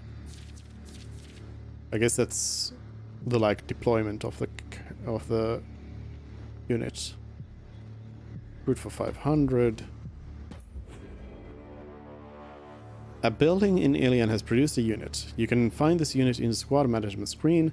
To have it join you in battle, you must add the unit to your active squad. Conversely, you can keep the unit in reserve to use as a garrison. To level up the unit, you can train it in the building that produced it. It can train up to Alviana's current level. Training costs gold though, so build and train your units wisely. Alright. How much gold? Maxed. Oh, because I'm level 1 as well. So, yeah. Makes sense. Temple. Let us recruit a soldier.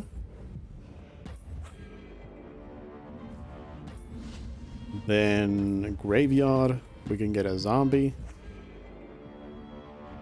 I wonder if different factions, how they react together. Possessed.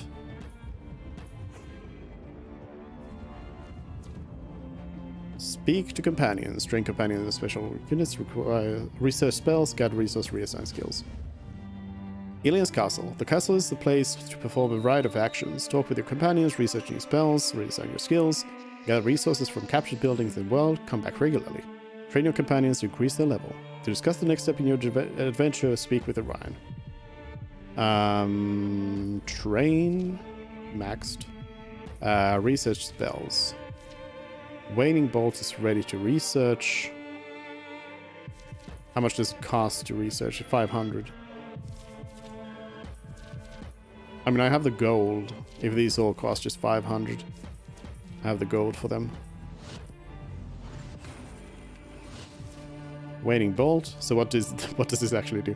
Unleashes projectiles of pure cosmic energy, dealing both divine and unholy damage. Inflicts weakened on the target. Word of Divine Power. Inspires the target to strengthen their divine damage, grants divine might, and motivated to the target. And finally, summon Lesser Devil. Conjures a Lesser Devil at the target location. After summon duration 5 rounds, the Lesser Devil... I think that's probably supposed to just say 5. Rounds, the Lesser Devil is destroyed and does not go to the graveyard. The graveyard? There we go. Got some spells. Gather resources. I don't have any. Reassign skills. Skill points. You've earned a skill point. Each time you gain a level, you gain a skill point that you can invest in the combat, Nephilim, or magic skill tree. After investing a certain amount of points in skill tree, you unlock the passive effect shown in the area of the skill tree. You also gain access to next tier.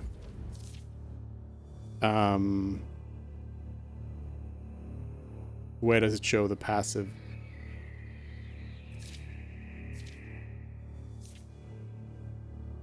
Oh, these. Okay.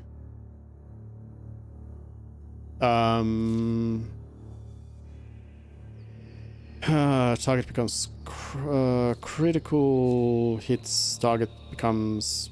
Wait, 10 points spent in combat? What? Wait, what?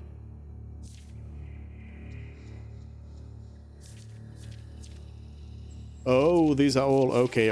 These are all the passive, so the tier 1 starts above this. So... Yeah, I think this is... This is like strengthening Aviana.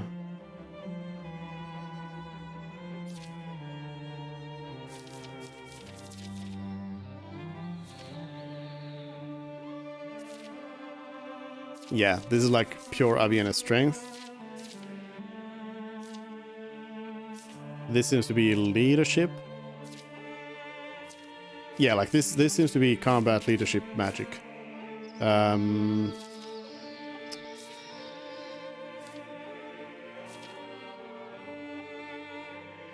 Water distance tier 2.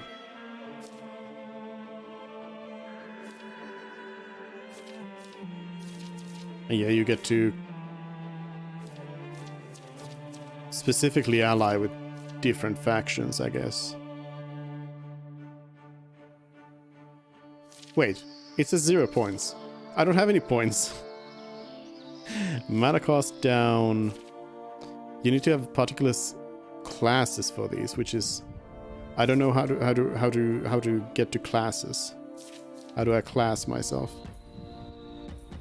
But yeah, I guess I don't have a point actually. Meet companions. Ryan. Weeks pass. You train tirelessly in the courtyards and under the pavilions, slowly honing your power. By night, you spend your restless hours exploring the castle grounds.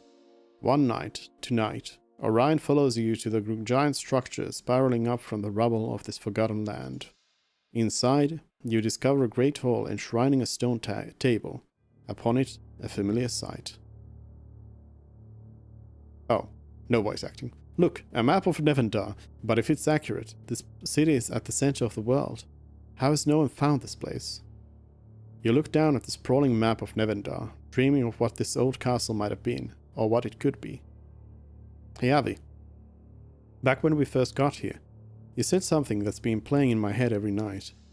At the city gates you said it was fate. What's our fate?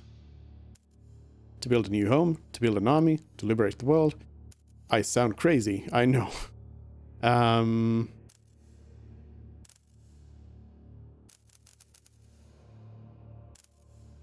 I sound crazy.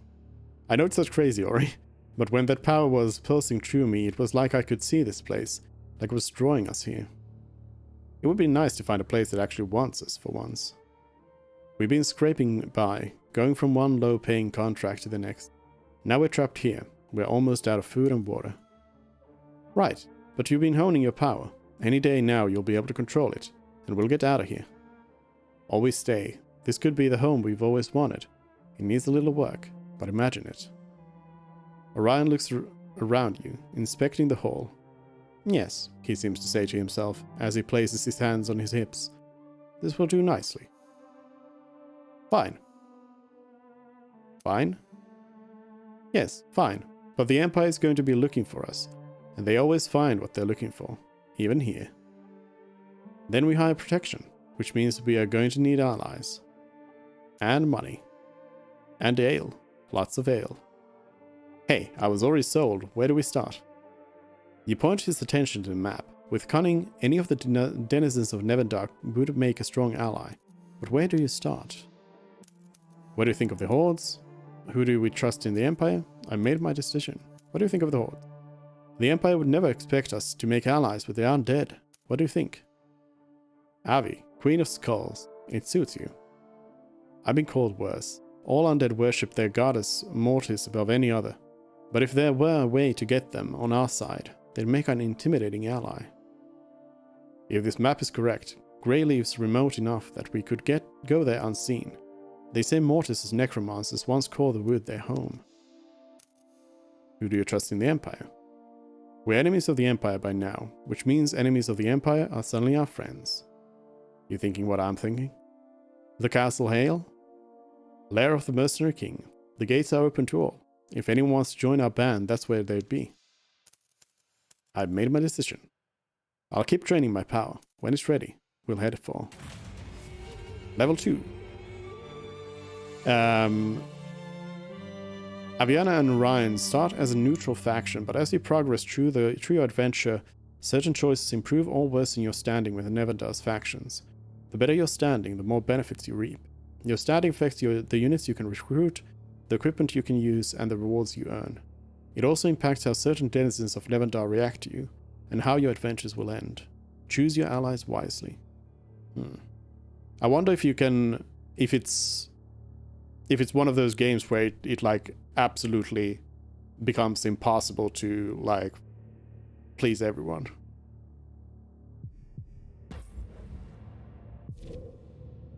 The Plains of Widows. Once the seat of the Empire, Castle Hale is now an outpost, home to rebels, thieves, and warriors for hire. Difficulty? Easy. Greyleaf. The Forests of the Lost were once the home of Nevendar's necromancers. Though the roads through the woods are now essential highways leading to Verentor, few survive the journey. Are you going to ally with the undead? Maybe. This is easy. That's normal. We'll go for normal. I don't want easy. Hello? Oh, hold.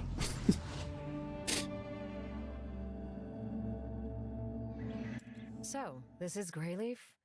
It has a certain charm, I guess.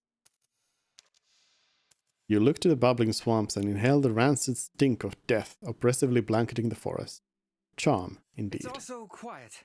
Anyone stupid enough to walk these roads usually winds up dead or undead in minutes. Challenge accepted. Let's be careful, or now you tell me. Let's be careful. On your guard. If you hear or see anything move. Scream like a lunatic and run for the trees? I was going to say, give me a sign. Screaming and running is a sign. True. Ultimately, the Veil want us dead, the Second Woken want the Veil dead. We're a perfect match. Who's the Veil? We just need to find their leader, whoever it is, and get them to listen. And not eat us. And that. Good plan. Portal to Ilion. To return to Ilion, Aviana must cast a portal. Press the portal button in the lower left corner to do so. Note that portals can only be cast outside. They don't work in dungeons or in combat. Okay. Hey, I'm on a horse. Wait, I can't ride that way. What kind of game is this? Where it just doesn't let you go left at the beginning of a level. The stuff looks very nice. Lady Darkoil of Atellan. You follow the faint sound of singing as a moth follows the light of the moons. It leads you to a strange traveler hidden amongst the trees. You there! The stranger hushes her song and turns with a start. Oh, you're living. How rare. What are you doing in Greyleaf? I'd ask you the same thing. We seek an alliance. None of your business. We seek an Well, alliance. you know, I may or may not be a wanted criminal looking to Mortis and her underlings for an alliance against my persecutors. It's even weirder than it sounds. Since the Veil's rise to power in the Empire, that story isn't as rare as you'd think. No matter. I'm Lady Darkoil, leader of the Darkhold Brigade in Varentor. The pleasure's mine. Hello. As you're clearly new to these forests, I could help you get your bearings. What can you tell me about Greyleaf? Most of what I know of the Forests of the Lost are legends. What can you tell me about this place? Thousands of years ago, Mortis rose from the dead body of Soloniel, goddess of the life stream. The newly born goddess of death became queen of the necromancers of Greyleaf and built her army of undead hordes here. But then, everyone knows that. Where are all the undead? So, where is everyone? I just assumed I'd be some slobbering monster's feast by now. As did I. The goddess and her hordes are here, but something's changed in them. Better to thank a blessing than question it, I'd say. When can I ask why your eyes are glowing?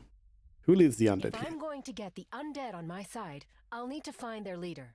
They have a council, right? Bold, aren't you? I don't know if the Council of Six are in Greyleaf, but there's strange activity to the north, which is why I stick to the southern roads. You mentioned you're part of a brigade in Varentor. That's a long way from here. After being threatened with being marked pure as punishment for losing our last battle, I fled. Wars are hardly the honorable pastimes they used to be. Fine to meet you, lady. Walk in the High Father's holy light, traveler. Pray often, and sleep little. Good advice in these parts. Okay. Bye. The sealed tombs. Zindin the Toothed. You approach a large, well-armed, angry battalion of undead forces. Though their teeth are barred, they're definitely not smiling. The Father of the Lost tolerates intruders on occasion. This is not such an occasion. Oh, no! Whoa, whoa, whoa, whoa, whoa, whoa, whoa, whoa, whoa, whoa, whoa. Maybe I need to bring my people in here. Okay. Do I have anyone? Here's a backline ability. Shadow Armor. Unhold Protection Evasive. That's actually probably good against these people. The soldier gives cover from the backline. Zombie gives Rotting Stench. Unholy Damage, probably not good. Possessed gives Physical Might to allies until the end of the battle. Alright, so I'm thinking Shadowcaster probably. I'll probably put the Shadowcaster in the back. Yeah. Shadowcaster goes in the back line.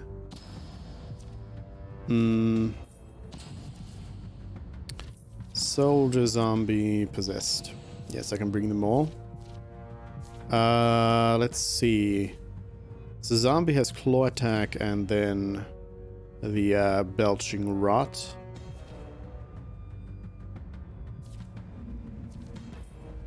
Possessed has weapon swing and wild swing up to 3 targets. So I want Aviana and the possessed to be in the middle, basically.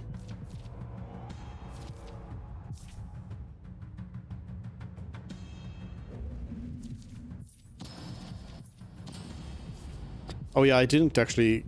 I did get a level up, so I should have upgraded Aviana, but oh well.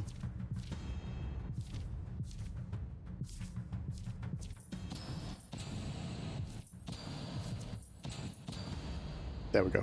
That's a good formation. Ready. I thought we were just gonna chat. Rusted weapons. What do rusted weapons do? Also, what are these? Orb of Power grants strong to the first unit moving over this tile. Orb Resistance grants resilient to the first unit. Yeah, that's more resilience. What's this, what are these rusty weapons? Inflicts load on targets hit if they are below 50% HP. Okay. So this would allow me to move into range and also grab strong and resilient. So I think I'll do that. I'll sneak past. So Ryan has plus 15% to power. That's nice. I think I'll just go for a smack at this point. You mess with me. And not worry about the defensives.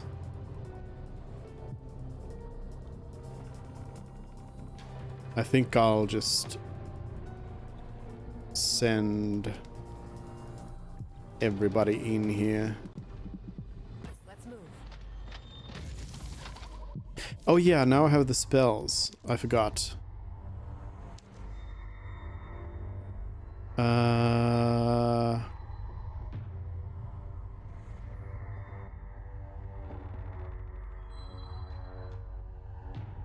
Oh, to summon a lesser devil, one unit on the battlefield must be afflicted with confused or burning. Interesting.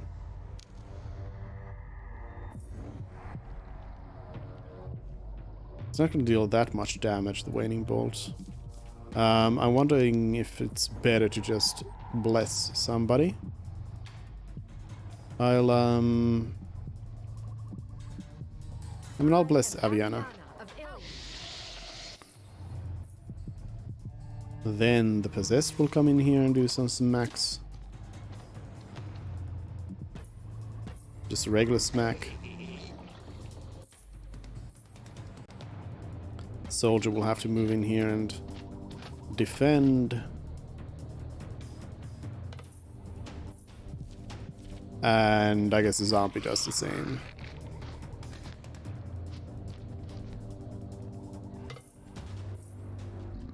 Oh, I set that up. I should have known. I forgot. I forgot they can do that. No.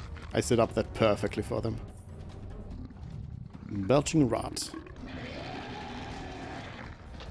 Yeah, so don't set up yourself in lines when you're going up against zombies. That's a dumb move.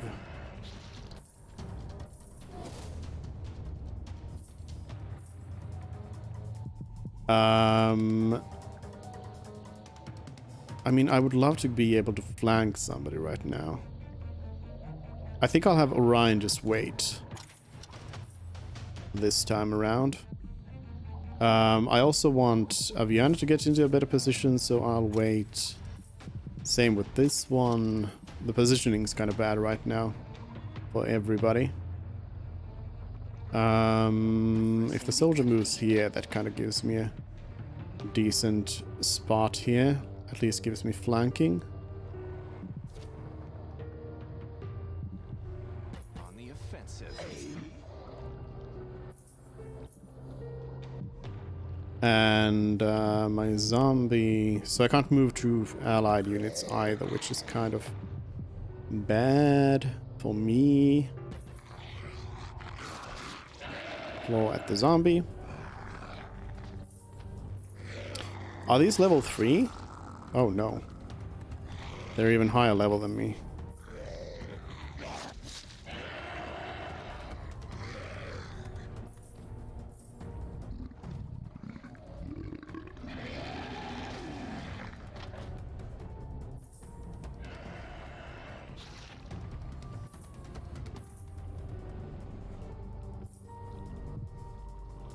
I am poisoned.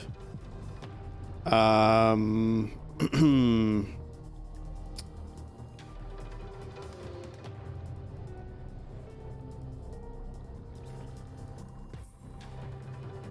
think I'll just do the backstab here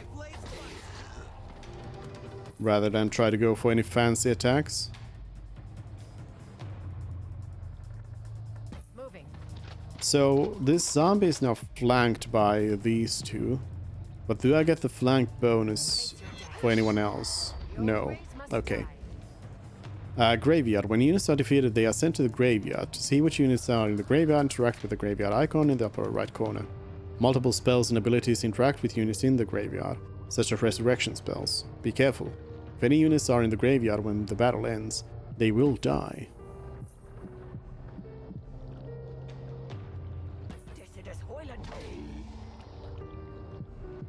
Slap.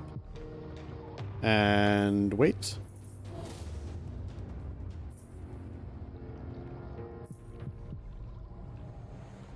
Now you see me.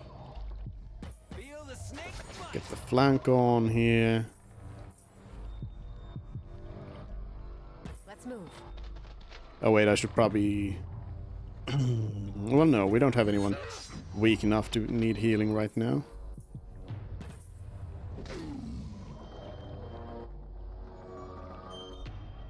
Zombie's almost dead.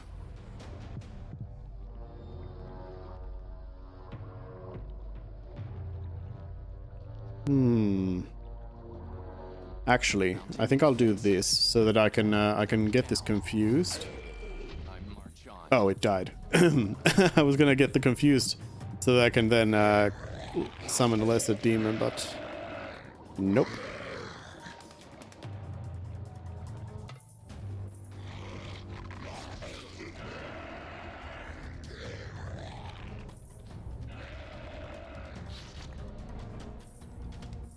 Yeah, that rotting stench is kind of bad, though.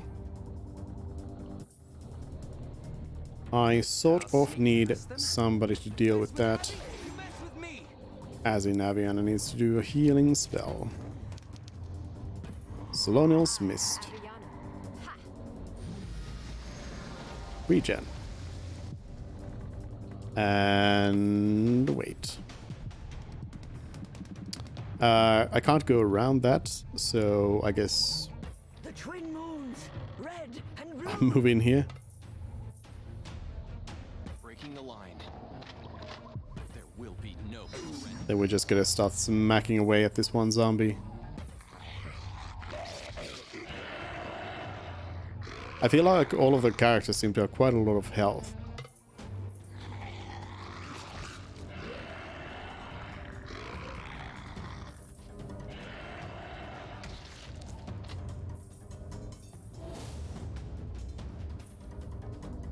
It's good that this, what is this?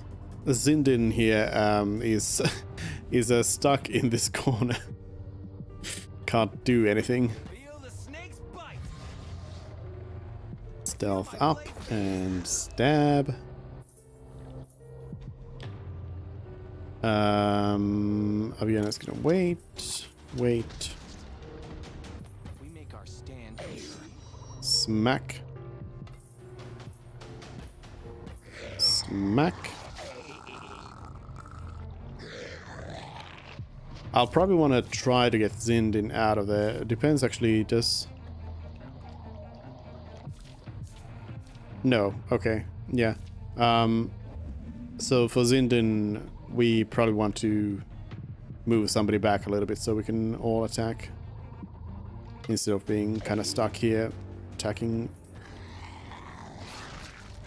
one at a time like this.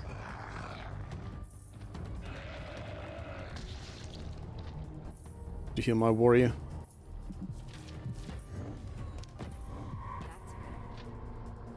More mist.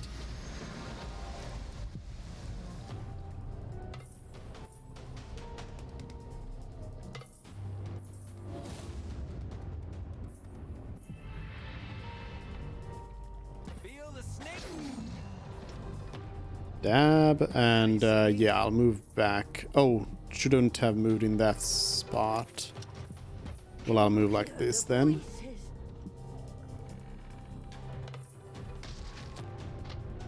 Holding the line. There we go.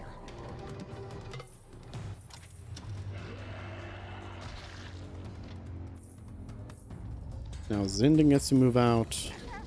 Doesn't move into the clear area though. I need you to just move over there, okay? Okay, just please, okay? Maybe I'll just move everybody back here so that they're forced to come out. Moving. Yeah.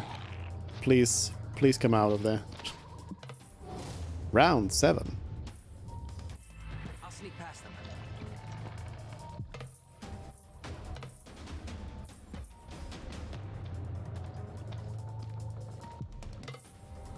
So that I can actually attack the enemy. We will be victorious.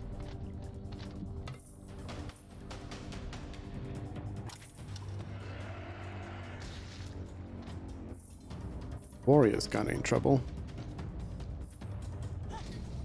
Rust mace. Slowed. Alright, let's get the zombie over here.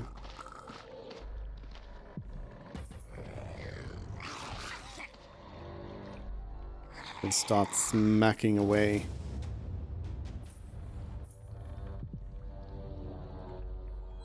Now you see me. So I won't use the stealth ability yet. I'll do that next turn once I have somebody flanking. I'm going. And let's do a heal. Oops, wrong target. Wrong target.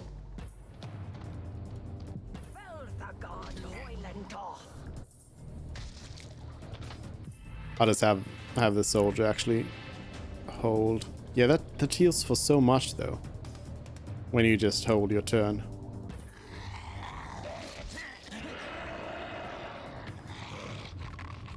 Alright, next round we should be able to get a kill.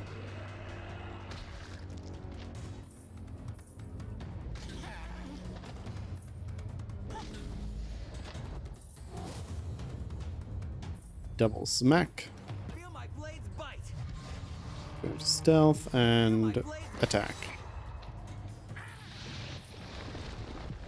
That was actually enough. But then Zindin seemed to reanimate. Let's heal the right target this time. And then let's keep smacking away.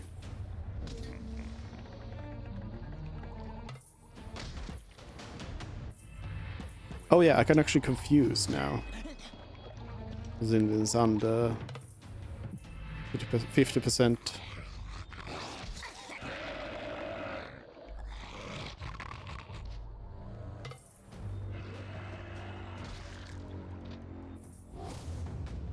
Round 10. You mess with Abby, you mess with me. You mess with Abby, you mess with me. Same voice line twice in a row. Hey, I win. Easy. I'd like these woods better if there weren't so many things bent on killing us. Ah, no. Where's the fun in that? Yeah. The sealed tombs requires a companion who can lockpick. Can Ryan lockpick?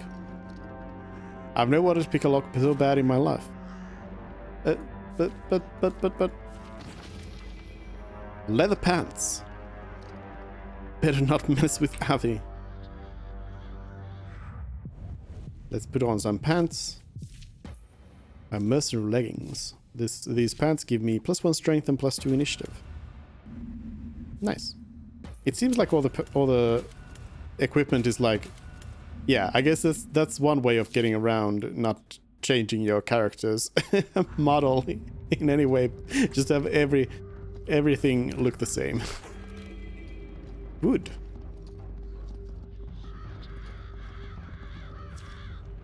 Bone Golem. I mean, it says talk, but now I don't trust that. I don't trust that it is talking. All right, where do I want to put this point actually?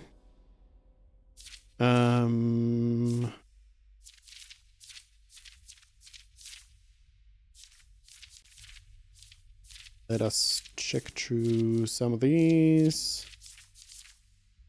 No.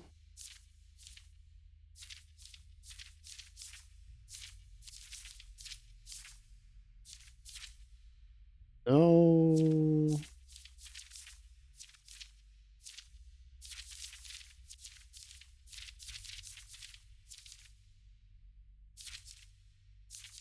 Oh. Have you had to use a teleportation to move on the battlefield? That's handy. But I need to be a Cirrus. I still don't know about this class changing thing.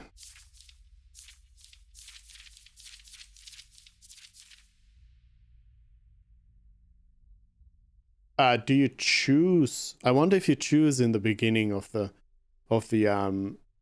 full game what class you want to be. Perhaps.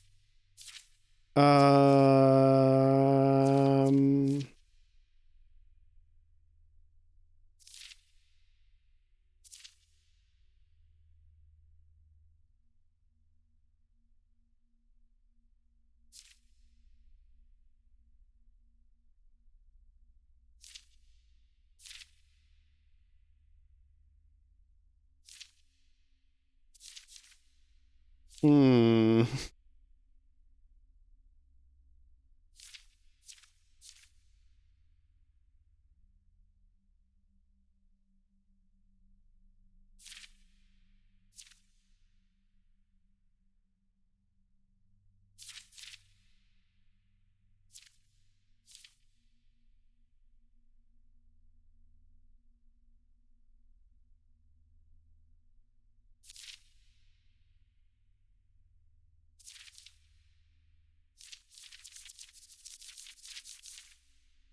I like the sound effect. I think we're gonna go. Let's go with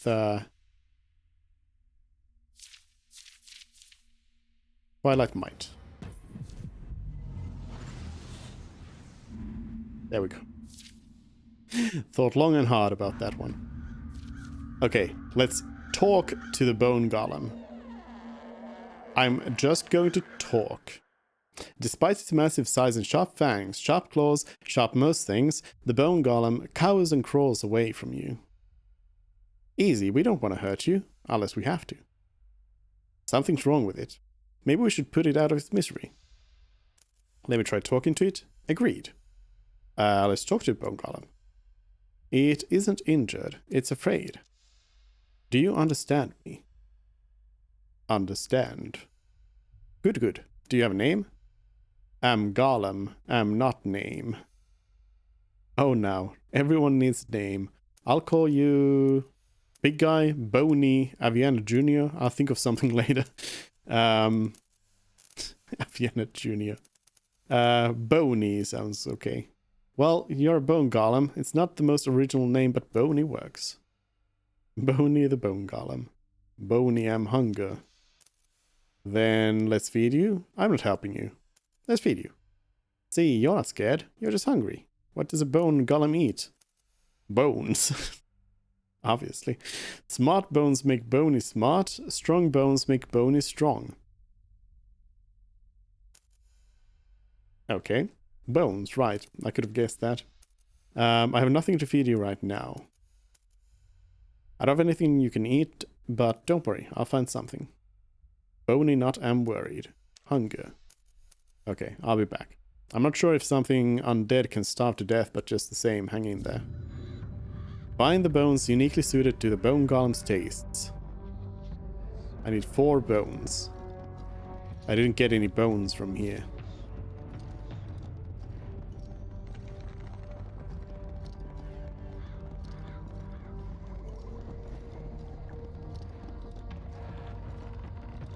Any bones around?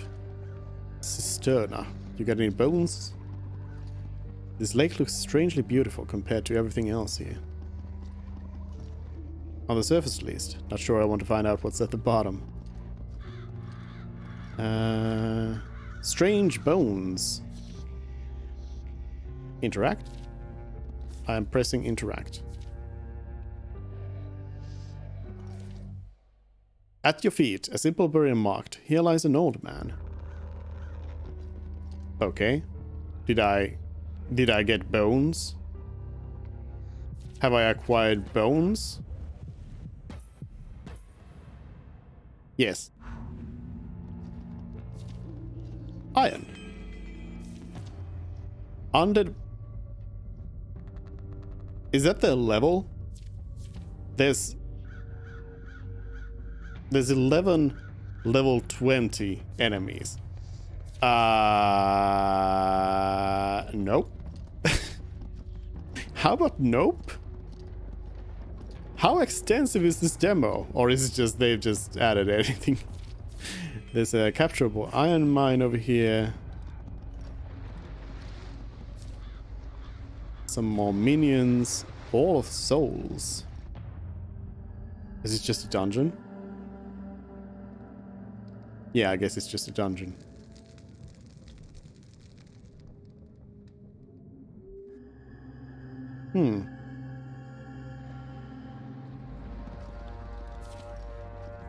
Treasure chest. Oh, what?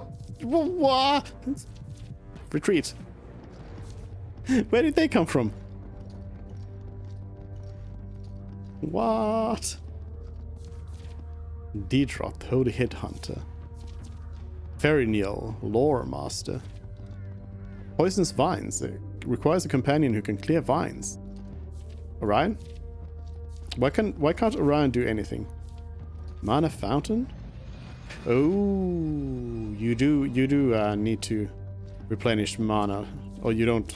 It's kind of weird that you like replenish them in combat when everything's really intense, but then outside of it you don't replenish anything. Also, I lost tracking on the character. I wonder how I can get that back. Now it's kind of free camming. I don't want that. Oh, I pressed T, so now it's gonna teleport back. Does it just go right back to where I was? Okay, that's good then. Village of the Second Woken. Queen Pulcharia.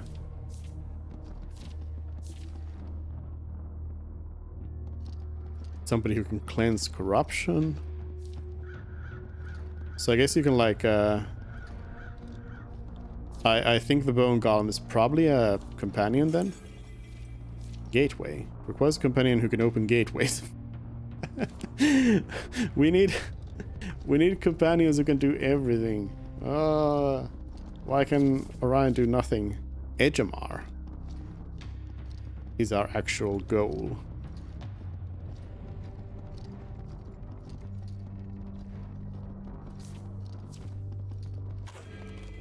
Another lumber mill? There's definitely a lot of stuff to do. Let me give the Bone Golem a bone. You return to an excited, unintentionally terrifying golem. Boney, I'm hungry. You can have these. They're from an old man. These were from a grave marked, here lies an old man. You'll probably appreciate them more than I do. Indeed he does. The Bone Golem consumes them in a salivating, gaping orifice you didn't at first notice he had. My sweet Marta. My dear girl, I thought I'd never see you again. I do so love you, Marta. I love you too. I think you're nice. I'm not Marta. I think you're nice? Oh, how kind. I think you're really nice too. I mean that. I truly do. The golem slumps as he digests, then looks up to you, confused. Boney understands, even if Boney loves. does not mean you love Boney. The column nods deeply and passionately to indicate he's learned his lesson. He then looks down to where his stomach would be. It would seem your friend still has an appetite. I'm not sure if something undead can starve to death, but it's just the same hang in there. Alright. Okay. Interesting quest line there.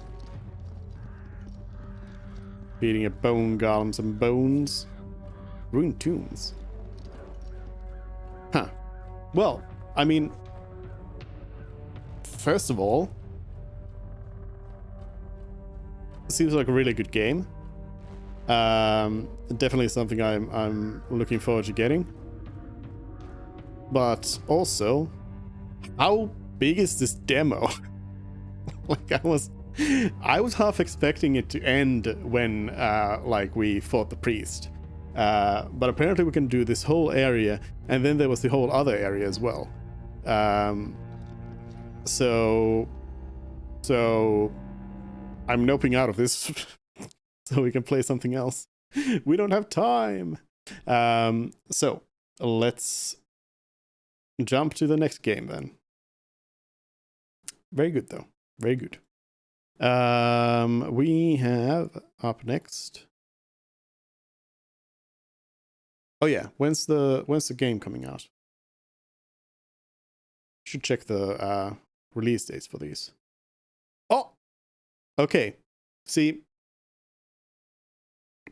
some of these like Into the Pit, I noticed was very like polished and very sort of everything seemed to be there. It just seemed like there were just like demo blocks in place. Like it's not like an early demo, but one where you can where it's really just like a demo of the full game.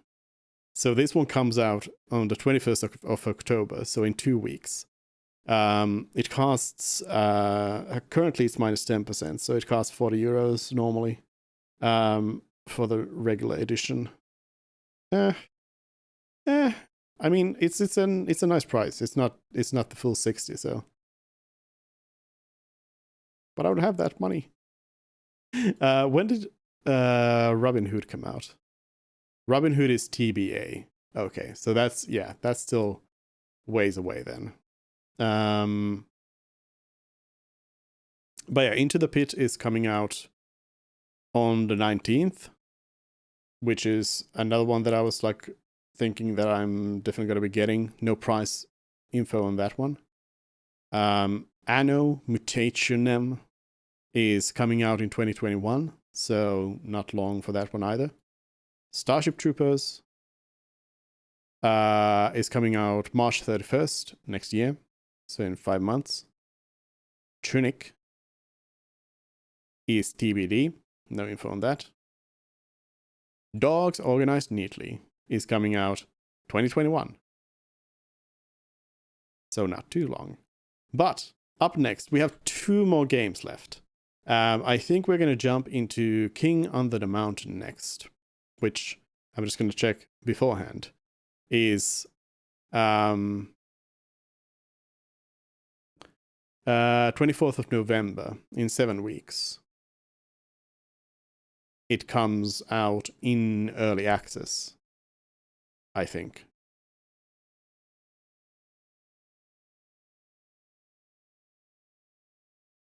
Yeah, they're releasing like alpha updates right now. So I think they probably go into a beta stage in early access and in 7 weeks. But that's what we're going to play now. King Under the Mountain.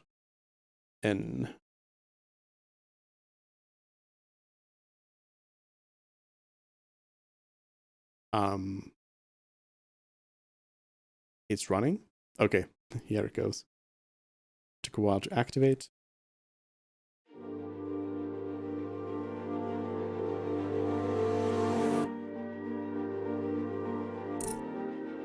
English. Oh. English. King Under the Mountain is in active development. Okay, I accept. Audio. Down. Twitch integration?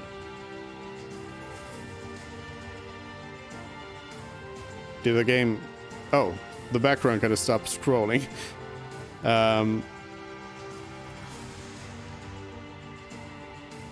Let me see what the Twitch integration on this is. I'll just hide that away for a moment here. Oh no, it's... No, don't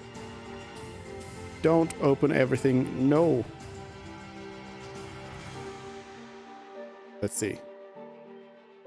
King on the Mountain gets... connection?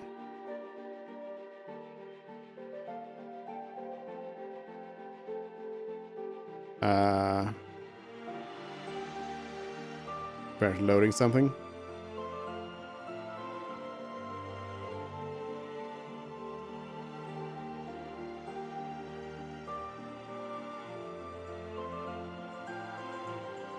Loading.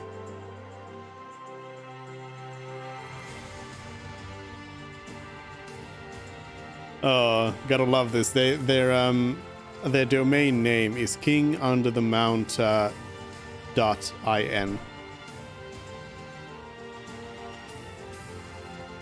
It's loading? Is it loading? What's going on? The web page is... Okay, now it...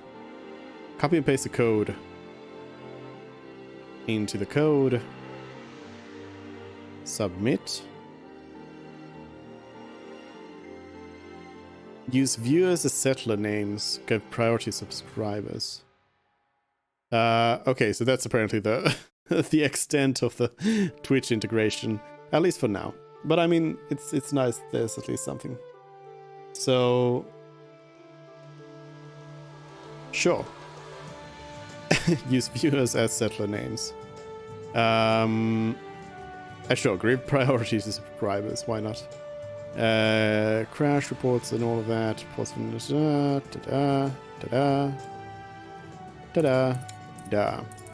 Start a new game. Mods.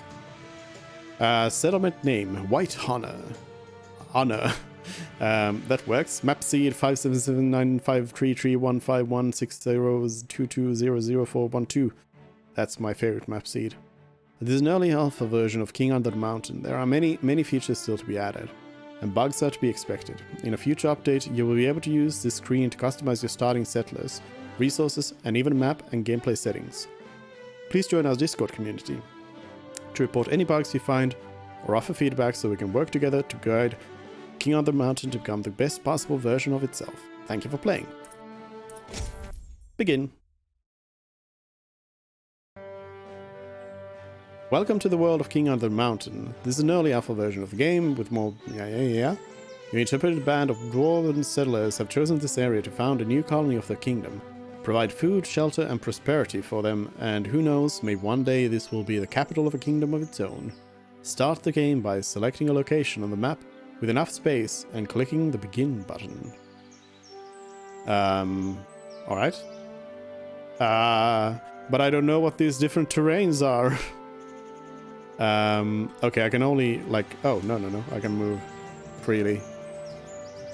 Should I start here? Oh. It's, no. No! Now I'm stuck down here. Please, no. Ooh, cave. I can start in the cave. And there's some red stuff over here. I've literally no idea, so we'll start right here. Begin.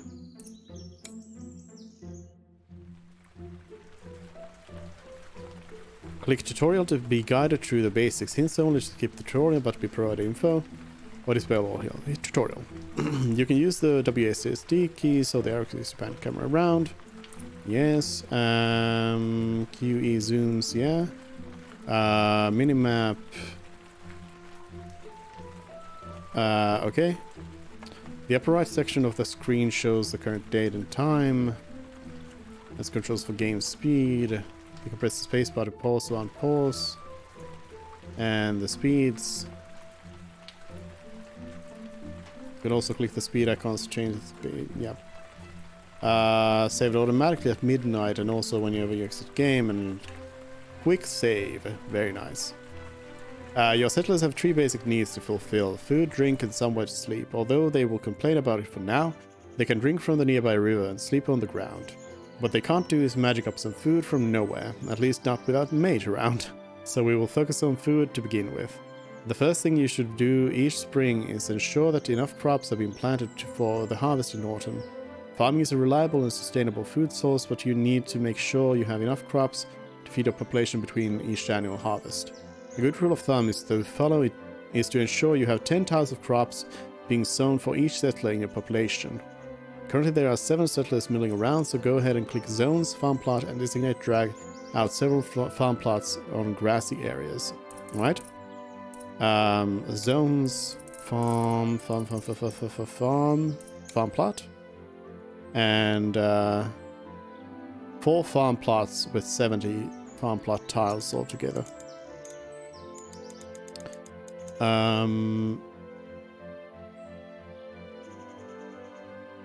That doesn't divide nicely. I think I'll do 80. So we'll do 20. Let's do 4x5s. 4x5, another one. Oh no, it combines. No! Remove. I do not want to combine. So 4x5. Is this 4x5? It's kind of weird how it... Can I have the grid shown to me?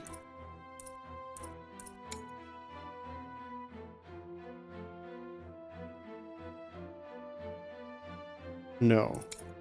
Huh. I guess that's probably 4 though. Whoa. Loud noises. Let me turn those sound effects down by 1 notch at least. Zones, farm plot. 4x5. Nope.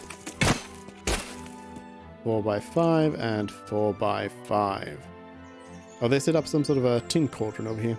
With nothing else to do, your settlers will start preparing these farm plots by tilling the earth to be ready for seeds to be sown. This doesn't require any special tools or knowledge, so anyone should be getting involved.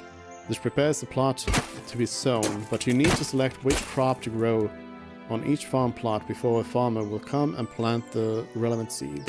Your settlers have brought with them a selection of different seeds. You can click resources in the upper right to get a breakdown of all the items in your settlement.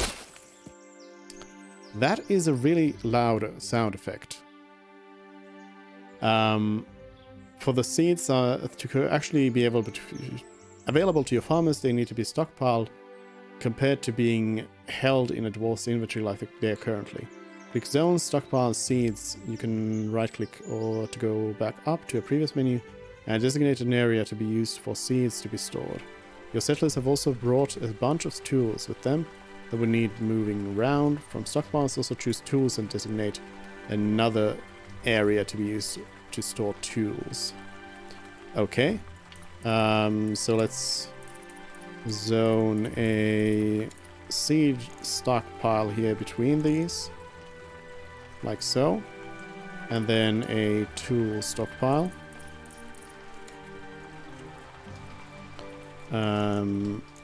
I'll place it here. Needs to be 7x5.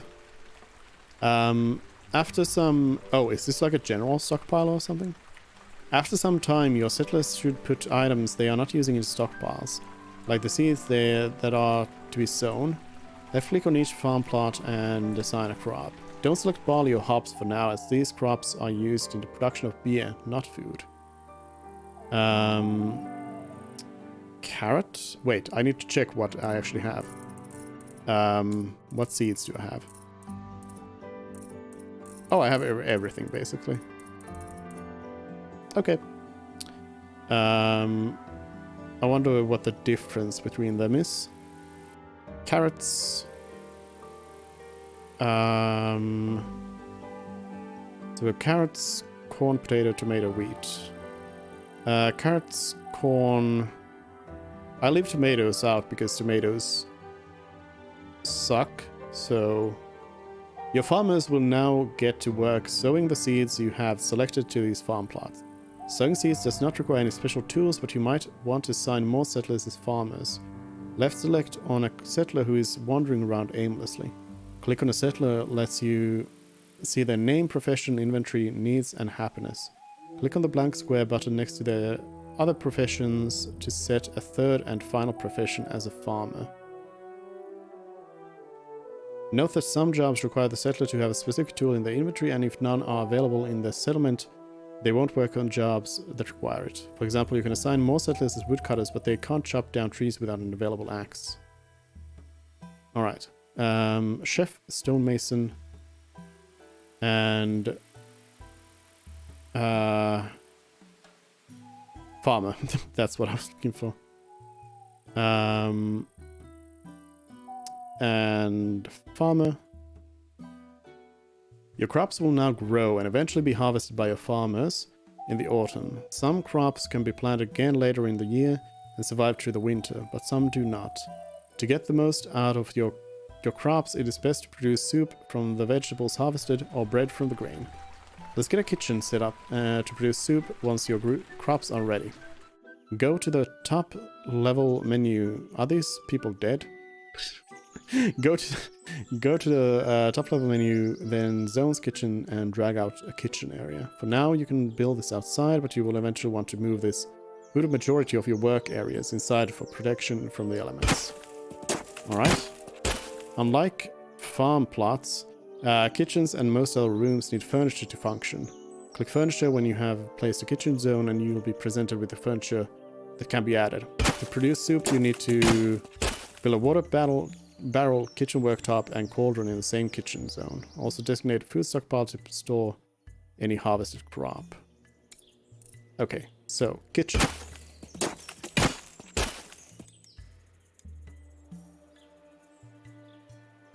I'll make it 9 by 3. Furniture. Water barrel.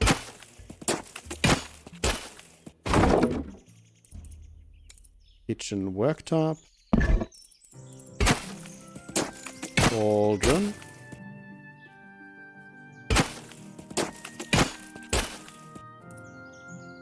And that's all I need for now. And then we need to make a food stockpile. Back here. 9 by 2 is enough. So then we just wait for the people to build those. It's over here. I sure hope that the WASD movement was actually a lot quicker than it is. That pan's real slow. Can I do anything about that? No, there's no like scroll speed. It moves real slow. Mushroom. Glow mushroom. That's dirt, rough stone floor, gravel, dirt, grass. I wonder if dirt has anything, like what's the difference between dirt and grass? Also, if they are drinking from the from the river over here, that's a long way to go for a drink. Let's maybe speed up this.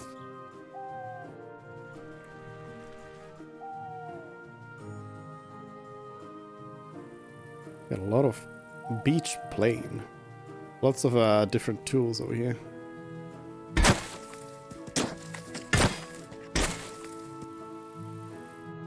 I just need a worktop to be built.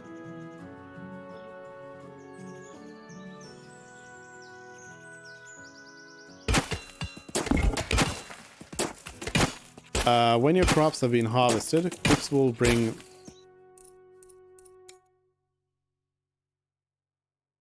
I don't want the sound effects to be completely out, but those are really loud. Oh... When your crops have been harvested, cooks will bring vegetables to the kitchen worktop before adding them to the cauldron with water and producing soup. Making soup and baking bread means your food supplies will go much further. A single vegetable will feed a dwarf for a single meal, but 3 vegetables cooked into a soup will provide 12 meals. Eventually, this kitchen will produce a cauldron full of steaming hot soup, but the cooks don't like other dwarves getting in the way in their kitchen, so instead you'll need to have the soup brought to a feasting hall for the whole settlement to enjoy. Designate a feasting hall by clicking Zones and Feasting Hall, then add a cauldron to it. Note that a feasting hall cauldron won't be placed until a cauldron containing thick, delicious soup is available. Okay, interesting. So zones.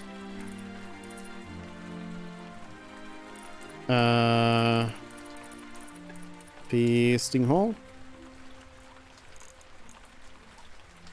Also known as just like a dining room or something. Feasting hall. Cauldron. Feasting table. I mean, I don't really want to build anything when this thing is outside. Over time, you will want to expand your food production, but this will keep our small settlement nourished for the upcoming winter. Your settlers have brought rations to sustain them while the first crops grow. Most items and furniture are produced out of wooden planks or stone blocks. It's important to maintain a large supply of these. Wooden planks are produced in sawmill, and stone blocks are crafted by stonemasons in a masonry workshop. Place one of each of these zones and build a woodcutting bench and stone masons workbench in them. Alright. It's interesting that these are all built as like zones. Alright, let's get a sawmill in here. And give it a woodcutting bench. And masonry workshop.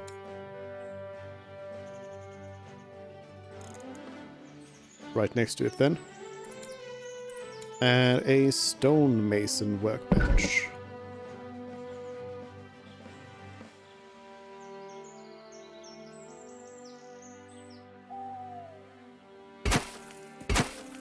So this has got like the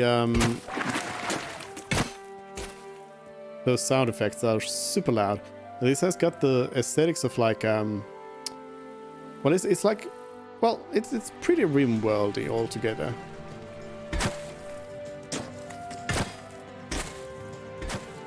But the gameplay is a little bit different. And it seems like it's I feel like this game is much more about, you know, building and thriving rather than, you know, getting killed by random disease. I'm not saying this is more fun than RimWorld, I'm just saying this is less RimWorld. Now you're ready to produce wooden planks and stone blocks, but they require other resources to craft them. Wooden logs and rough stone boulders. Fortunately, these can usually be harvested from the game world quite easily. Select orders, chop, and click and drag over trees to let your woodcutters know to cut them. Similarly, you can select orders, mine, and click and drag an area on the mountain designated as to be mined. Select enough of both to build your stockpile back up to 40 of each. Be careful with mining. A mined out area of 7x7 tiles without a pillar built within that area will collapse. A pillar is required to stop large mined out areas from collapsing. An area of 7x7 tiles that have been mined out without any pillars or other supports in place will eventually collapse. Okay. Also very RimWorldy. Let's chop those trees and let's I mean, I'm guessing I might get some stone out of these as well. What is this? Cassiterite. Shale. I mean, I can probably just get the same rough stone boulders from there as well. Mine. Let's mine out this area here. And speed up.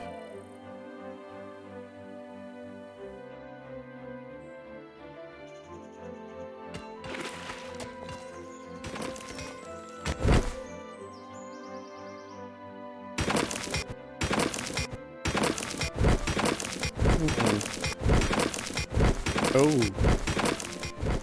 Okay, so they don't always... At least the random... shale. Let me just turn down the volume of the whole thing. And then I can remix the audio here, because those...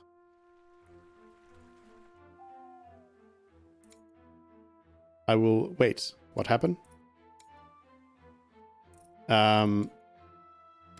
Music volume can come back up, and this can come back up.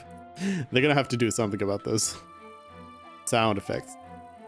But yeah, it seems like the rough blocks, rough boulders come usually out of the, or randomly come out of these. Oh, and here we have some Jasper gems.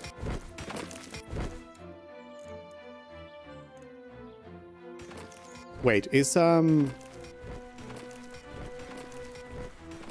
slate rock wall, stone rock wall? Oh, okay, I do have rough stone boulders.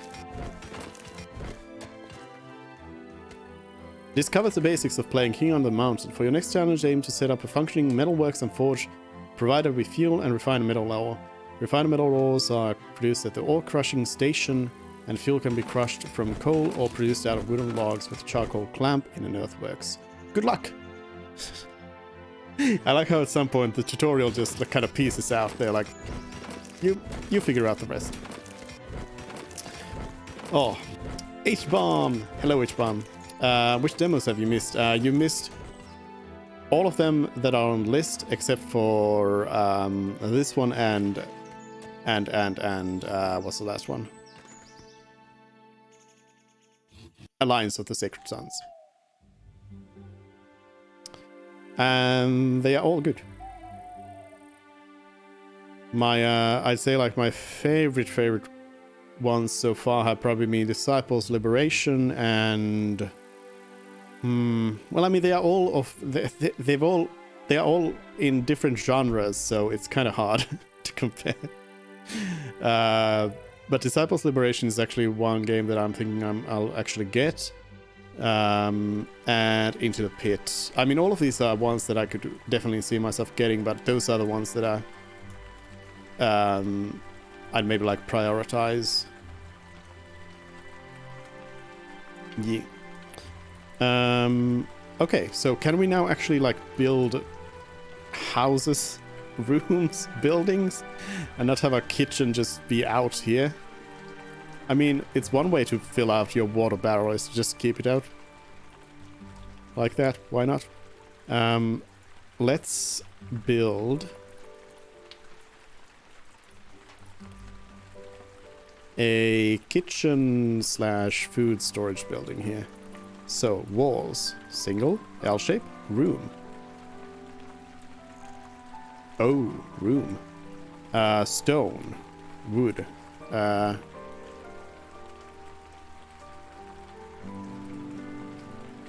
make it a stone. 9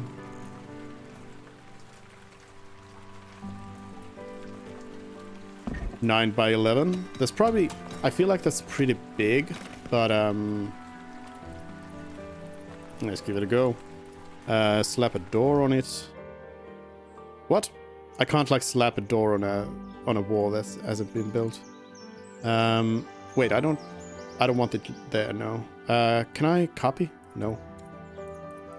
Okay, there's definitely some like some small you know things that you'd love to have in this kind of a game. And then we slap that off. And also there needs to be some hotkeys for these. I don't know if there already is. Probably not, actually. Definitely needs to be some hotkeys. Door. What? How do I door? Oh, does the wall need to be built first?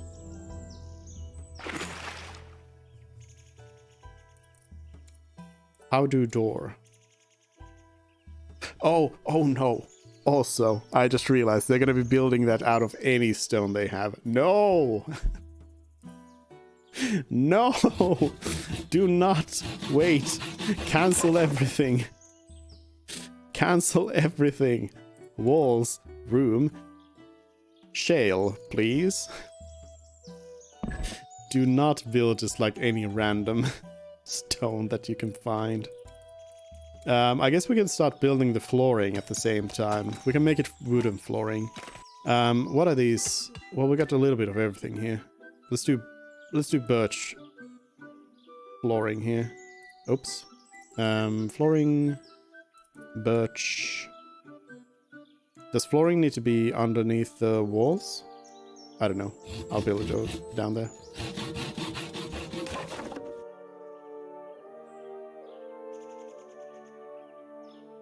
Smooth stone wall. Why is it purple? What's going on? I guess we need to mine out some more shale. Get some more of that.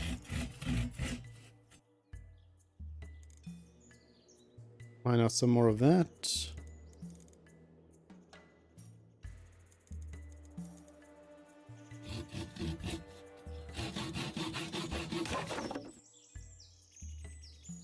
What? That should do fine. What's this? Marble. Ooh, nice. Some more marble over here. We have some blue. Lapis lazuli gems. Bituminous coal.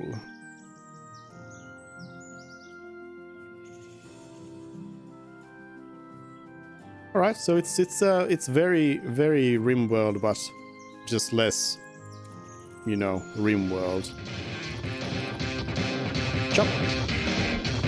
Power Rupal Sinath 1 Mask Power Rupa Calamity CYN is spreading his malice. Power Rupal Sinath 1 Mask Power Rupa Calamity CYN is spreading his malice. Power Rupal Sinath 1 Mask Power Rupa Calamity CYN is spreading his malice. Power Rupal Sinath 1 Mask Power Rupa. Oh no, Power Rupal Sinath 1 Mask Power Rupa Calamity CYN is spreading his malice. Power Rupal Sinath 1 Mask Power Rupa Calamity CYN is spreading his malice. Power Rupal Sinath 1 Mask Power Rupa Calamity CYN is spreading his malice. Power Rupal Sinath 1 Mask Power Rupa.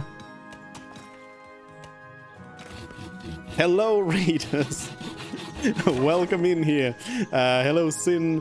Hello, everybody else. Green Crayon, the Wholesome Otter. I don't know why I said the Wholesome Otter, but you know.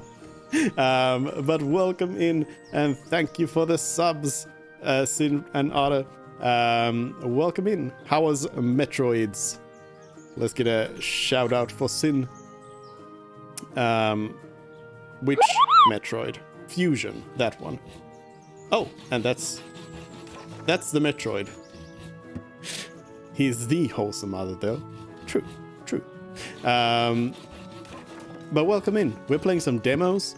We started with Robin Hood Sherwood Builders.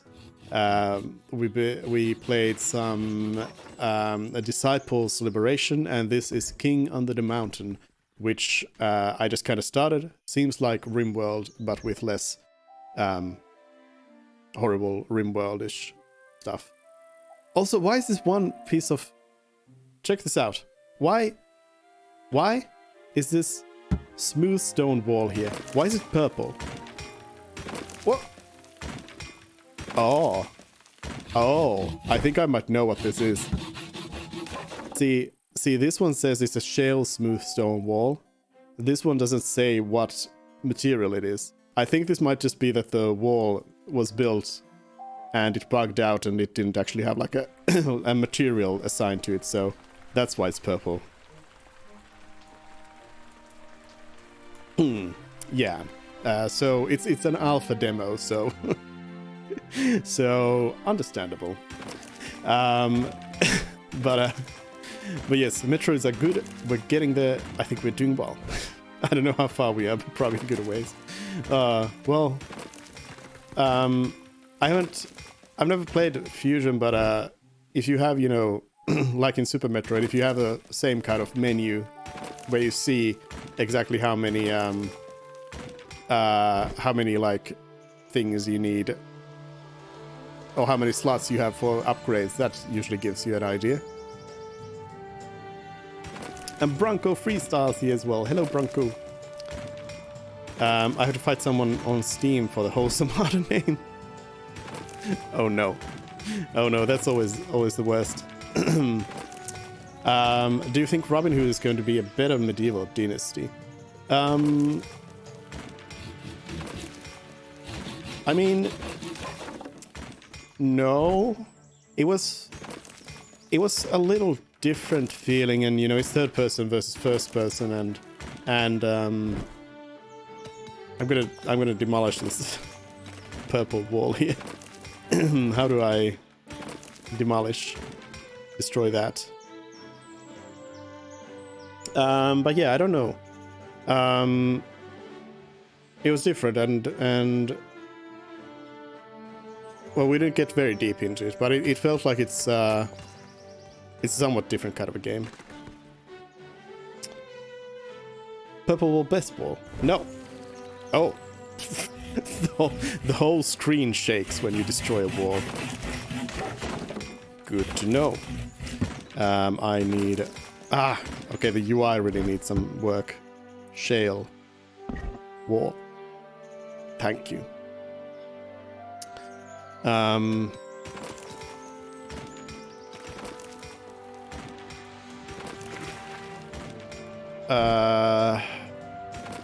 Do I need... what?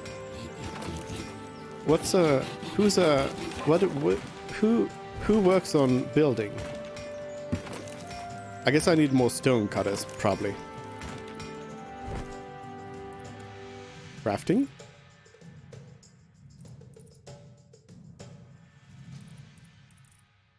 Alright, looks good. Looks good.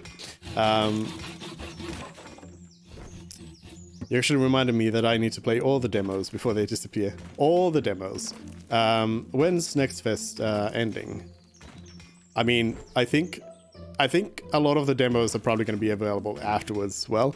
But the Next Fest ends on October 7th, so on Thursday.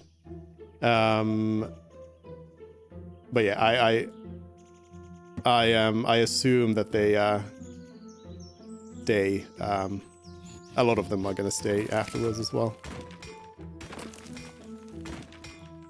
Oh, I can use shift to move faster. Hey. Oh, gamer moves. Should have known. Gamer controls. Seems close to Age of Empires. Not really. No. It's... no, this is much more like similar to like RimWorld or like simulation games, colony sim games rather than an RTS. Firstly, I don't know if we have any sort of enemies in this game or anything, but the construction is also very much like more customizable than just like plop down a building. Are they? They're like... I have this wooden floor plan here. They are supposed to build flooring, but they're just like... for some of these, they're just giving up on the construction.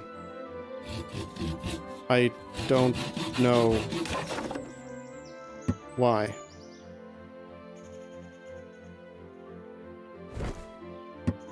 I do not know what's going on.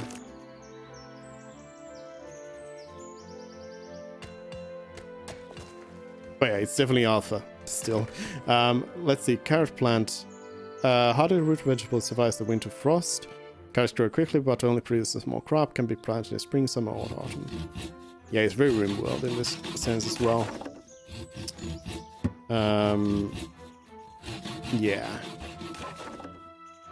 Very, very RimWorlds. I thought this was RimWorld when I first saw it. Yeah, it's got the same vibes. But the dwarf. Why is it showing me dwarf as like a thing? Also, what is this? Roof collapsed. A roof cause collapse due to lack of pillars. Where? Here? There is no roof to collapse.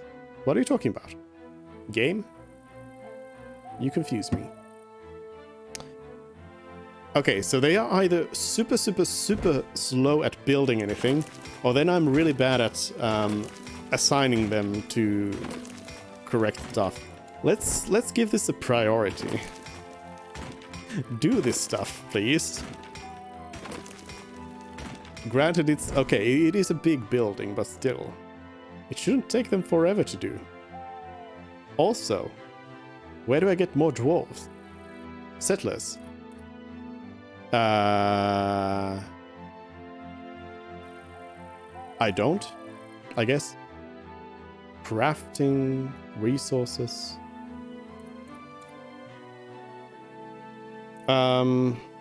We should probably place a... What? Preferably at least 13 tiles in size? What are these dwarves? What do you expect of me? Okay. I mean, I guess I can like place down zones and then construct a building around it. I guess? Also, can a zone be part of a wall? No. Okay. So in that case, what was the size? What did it say? They want it to be... Wait, did it not say... Was it... Oh no. 13? I think 13. Oh, now it gave me the thing. 13 tiles in size. So that would be like a 3x5. Although that's a bit of a weird shape, so... A 4x4 room is probably the way to go. It doesn't fit in well here. 4x4.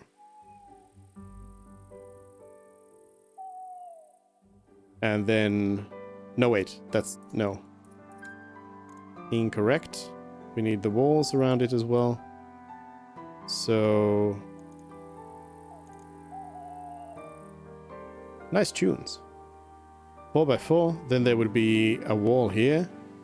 There would be a hallway here. And a wall here. And then another 4x4. Oh no, it's going into the mountain. How many settlers do we have? 7? Oh no.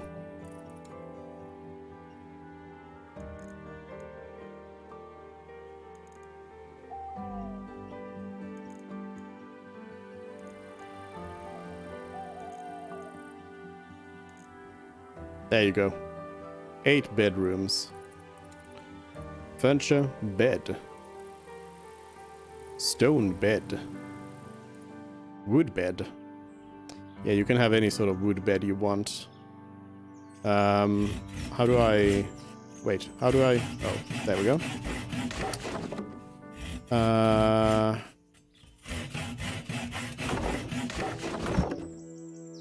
Put the beds down like this. There we go. They can put their beds down however they want. I've done nearly 5 hours of infusion. Have you ever had a dream that you had, that you had to, you could, you do, you wit, you are, you could do so, you do, you could, you want, you wanted him to do you so much you could do anything? Looks like I've done nearly 5 hours infusion. And how long to beat this main story? 5 hours. Completion is 8 hours. So we're probably close to the end. Yeah. Classic. Classic kid. So...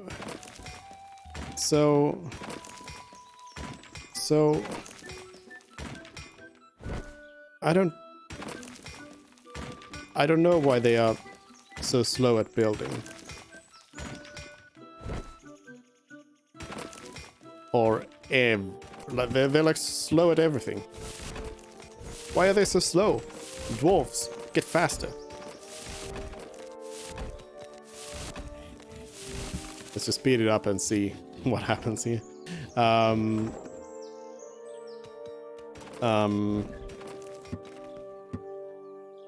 Yeah. I mean, they're growing their crops and everything, and are they making the soup? I guess they're not making the soup. Because they need the crops first. Everything's growing. They got materials.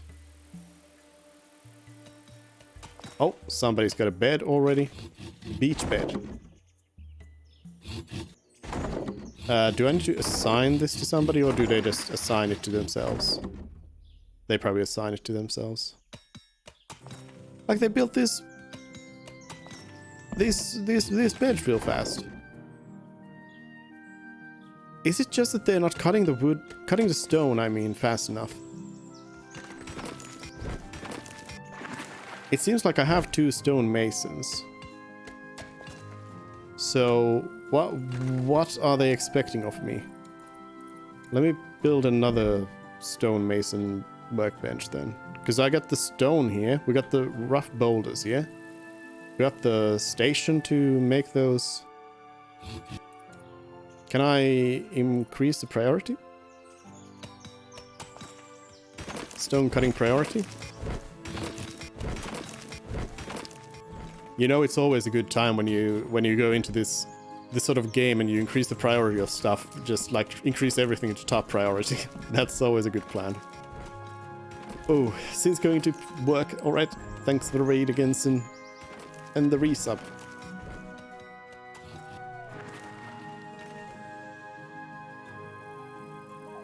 Yeah, now they're just all going to bed. I guess they are not assigned to anyone necessarily. They just go to sleep to wherever they can.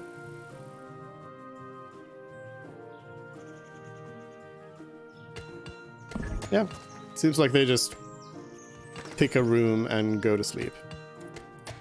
Why not? Let's mine this out so we can build the wall.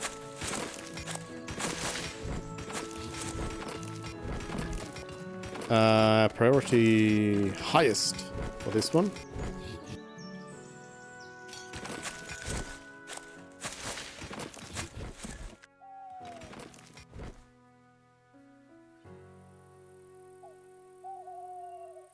It really is taking them forever to build.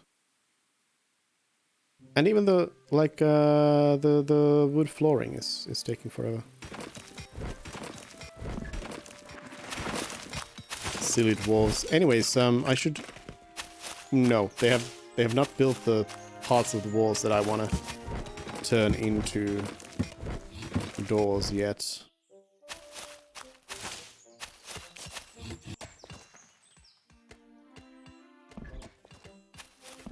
Like this really. I didn't get into RimWorld until when was it that I got it?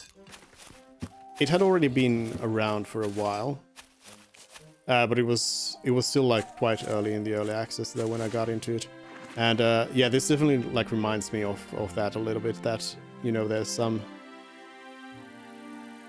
weirdness here and there. So yeah, I mean it's a brand new early access game in alpha, so I can forgive it. A fire has started. Extinguish it quickly before it spreads. You can use the extinguish order, douse the flames with water. Any settlers on fire will attempt to put themselves out. I hope so. Where? Fire? Fire check? Anybody see any fire around?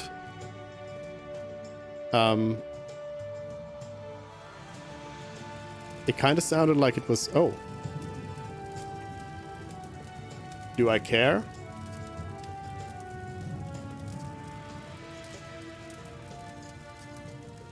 No? Hey, we got some rain. The rain's gonna put it out. See? We didn't even need to do anything. Alright, what else do we have? We can harvest some berries. Let's do that.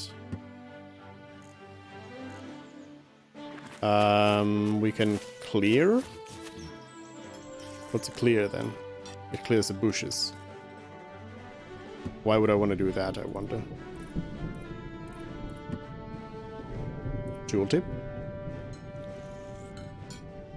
No tooltip. Oh, we need to build roofs as well. Roofing, add.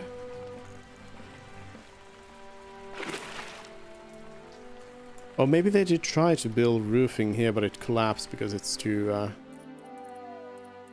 Let me add the door. Stone, shale... Oh, basalt door actually on this. So I want it here. No. What? How do I build a door? What? How to door?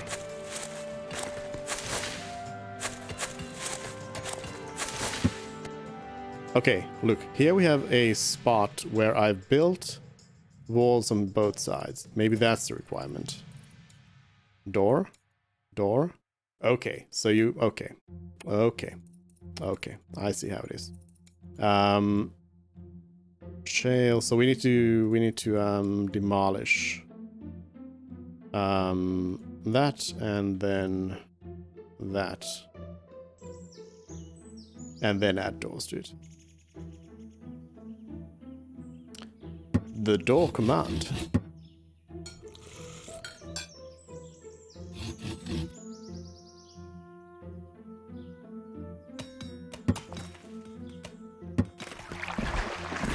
All right, now we're talking. Now we're talking. Okay, so then I also want to do shale wall here. Let's open it up on this side here.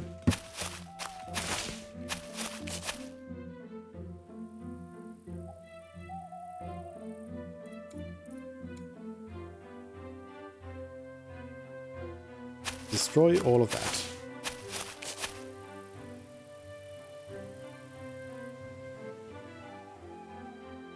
This perfect weather right now. What even is perfect weather?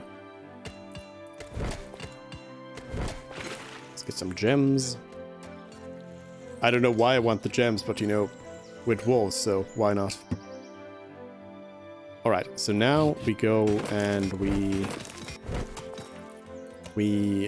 build door basalt doors.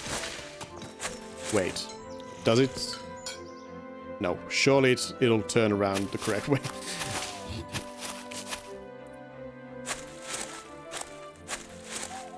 Please don't build the doors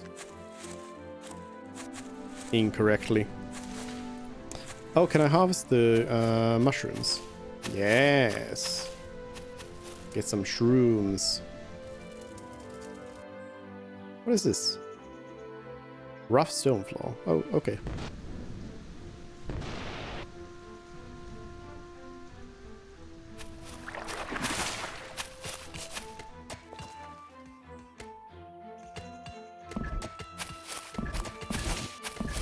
Hey, now we got a cauldron full of carrot and potato soup. Now we get a door. It's looking kind of nice. I feel like this game has the potential of looking nicer than RimWorld. With some of these things.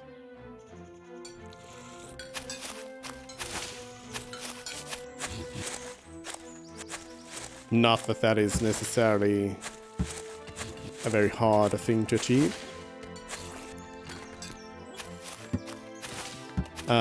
So I'll designate this as a kitchen zone then. This will be the new kitchen zone, and then we'll designate this is a food stockpile.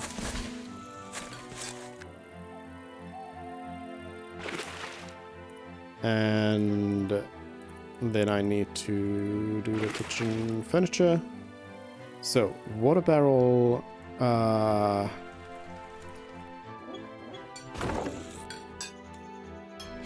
Let's start with the kitchen worktop.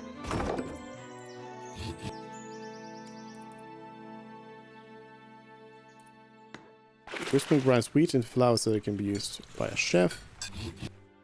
Hmm.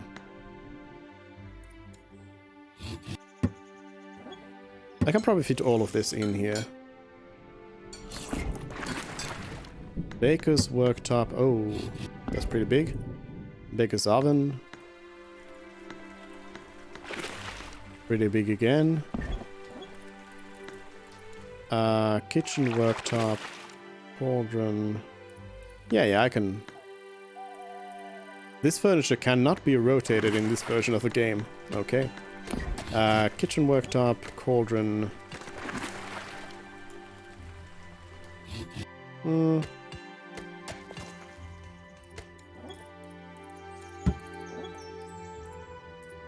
Let me get kitchen. We can even do a lantern, which I assume increases productivity. Does not currently have an in-game effect. Okay. But I will add it anyway. We'll add a lantern in there, and then the kitchen worktop there, and the cauldron there. Hey! It's a perfectly sized kitchen. Nice. And then I do need a door. Another basil door over here. Hey, we have a kitchen. So we can actually remove this kitchen zone here.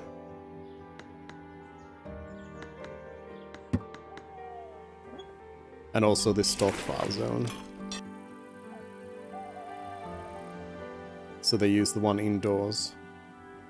Though I'm not sure if that is indoors. Roofing? Alright, so they're still building up the roofing. This view allows you to see which tiles are outside with no roof above them, light blue, and those which have had a roof built overhead, dark brown. You can use the add and cancel options to queue up roofing to be constructed and demolished to remove any existing roof tiles. Roof can only be constructed within 3 tiles of a wall or pillar. Good to know. Okay, yeah, so these middle spots here could not have roofing without the central wall as I was expecting.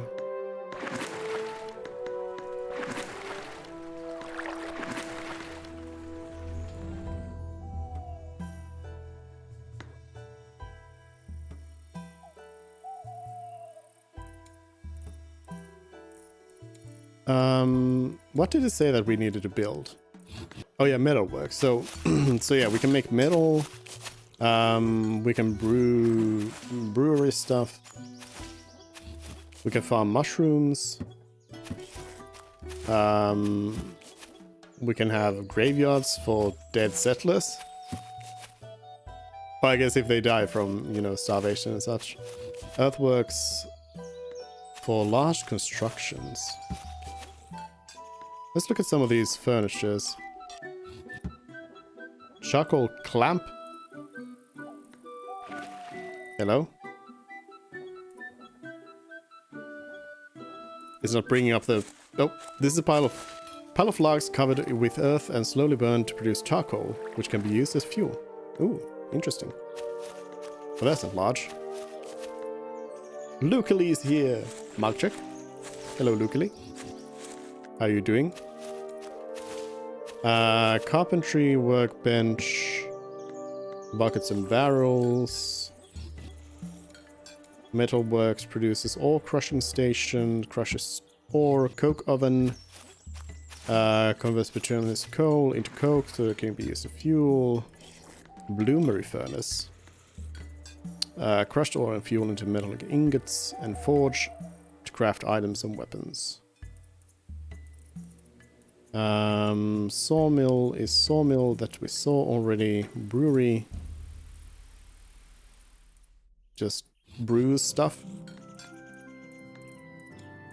Mushroom farm. Mushrooms. Shark tank. After inoculation, a mushroom log is placed in this tank to shock the mushroom colony and encourage it to grow mushrooms. The what now?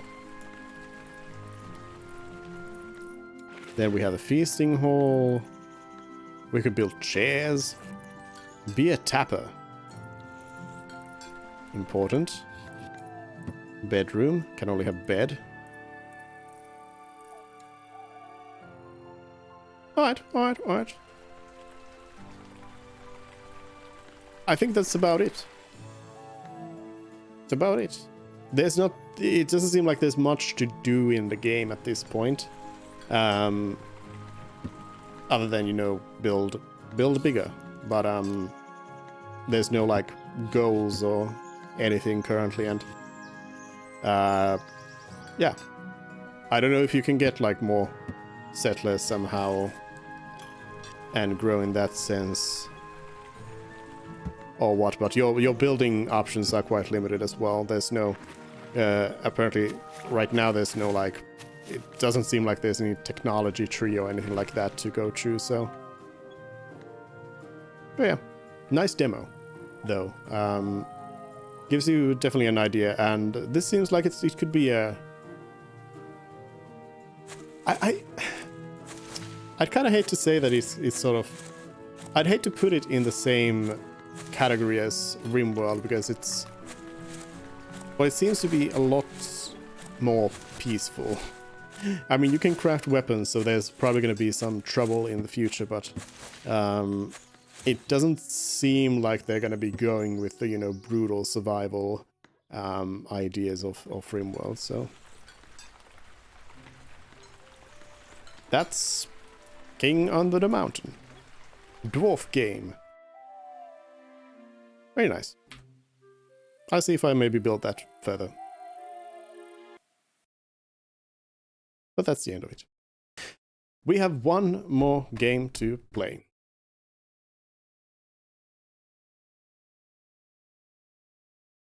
Alliance of the Sacred Sons.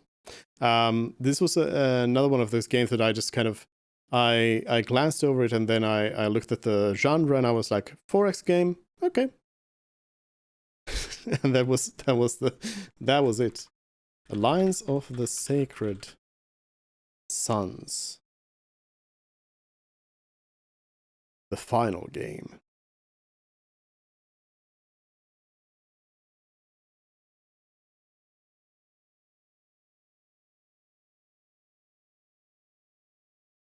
Oh, and the Twitch integration for King Under the Mountain was kind of nice.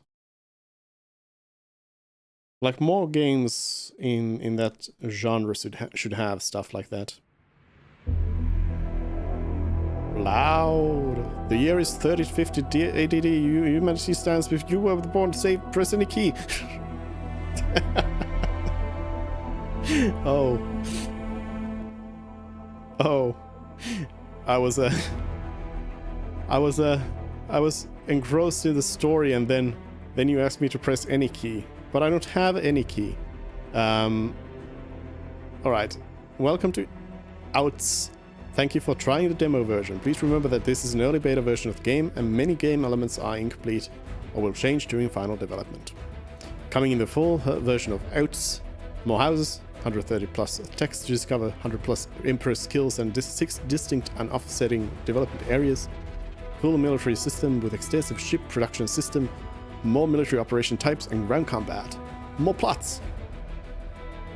Expanded Celestial Council functionality, dozens of new events and new UI, updated next character screen UI and house crest, expanded help system, more planetary exploitation options. Any keys? I don't have any keys. Oh, I hit Alt and that was any key. It's a little... The music is a little... Wait, why are sound effects turned off? What?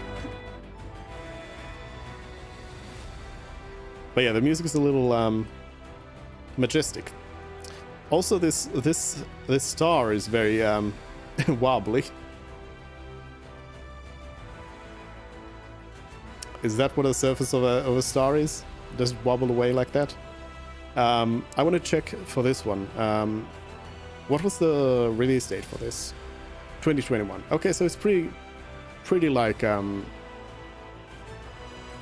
far in production. And who was actually behind this? Cathawk Studios. Who this?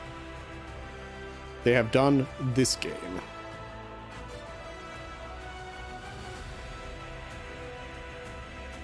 Hooded Horse is the publisher.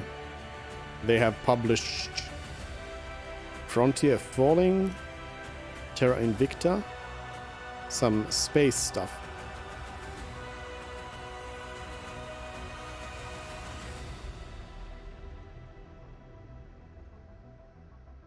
Oh, they've also apparently.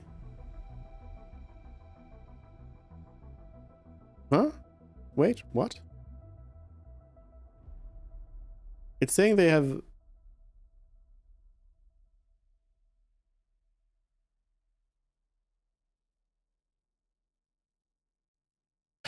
No, wait, is this a... Oh, I think it's showing me reviews that they have made.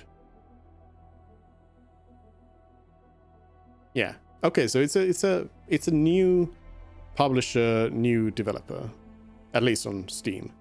Okay, let's hop in. A new Regn. Play this first. The Prodigal Son, holographic training. Oh no, training.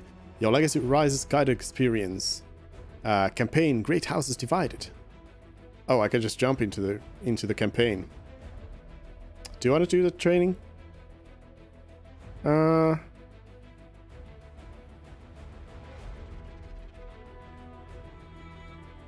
Oh, no. That's okay. Okay, I have to start with the tutorial. The Great Houses... Wait, do I?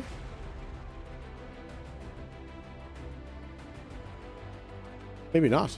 The Great Houses have slowly taken power and now command resources equal to or greater than the Empire itself. They must be brought back into line by any means necessary for the ultimate stability of the Empire. Can you reforge the Celestial Empire, Your Majesty? Yes, I can. Start campaign. Choose your culture. Where did you come from? What do you believe? Oh no. Oh no. Choices. Neo-American. Just as the Renaissance aimed to recreate the grandeur and human excellence of the classical world, Neo-American culture is the result of a movement over the past century and a half to revive the culture and values of ancient America in the Empire. Naturally, ... Why not give me the whole text here? They have Hive of Governors, Government plus 20. Tight-lipped, Discretion plus 20. Who you are, you shall be forevermore, Gilded World saying. Traditionalist, immersed in the ancient ways of the Empire, and often more deeply religious than other imperial cultures, the aristocratic conservative traditionalists aim for the timeless dignity of knowing one's place. Traditionalism as it today grew up around... they have farming plus 20, farming skill. Okay, they are just farming heavy. We have technologists, they have science up, and they have intelligence up. Mercantile, prosperity engine, keyhole theory. Economic skill. Gilded Worlds also have Hive Governance. Same as the Neo-Americans. Interesting. And administration plus up. Plus 1. Spartic is military. Well, I don't know what's good. So...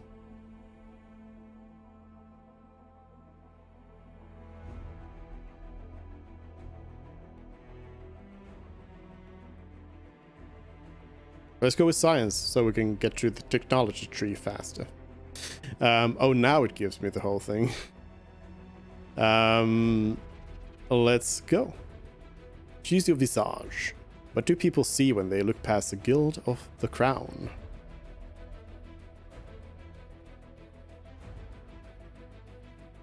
So you have...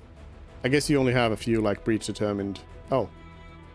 Well, I didn't mean to click on something, but I guess that's what we'll do. Choose your training. Who did you aspire to be and what did you strive to become? Generalist. Okay, so you basically just choose what your like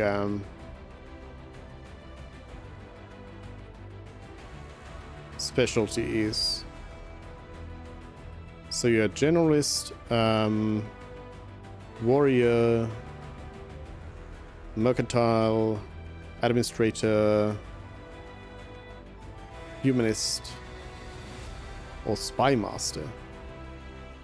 I mean, I'd like intelligence then to be a little higher, since that's what we chose for the other thing as well. So it's basically a question whether it's mercantile or administrator. Well, more money is good. Customize? Not available.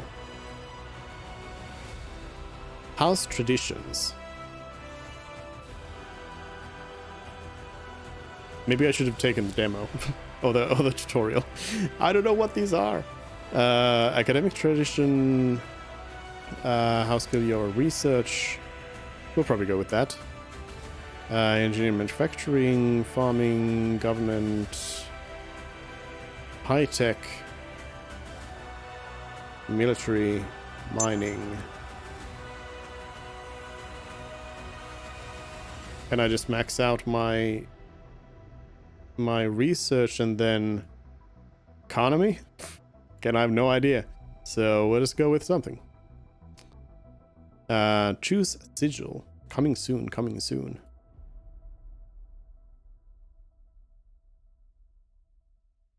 It'll be a horse. Enter given name. You. Enter house name. You.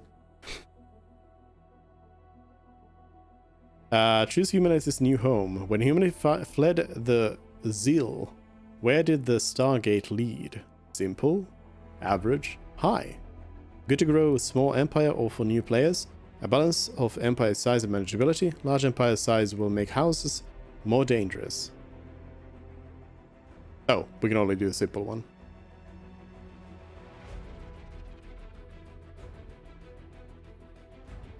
Generating the galaxy. 107 stars generated. 112 characters born. 6 houses founded.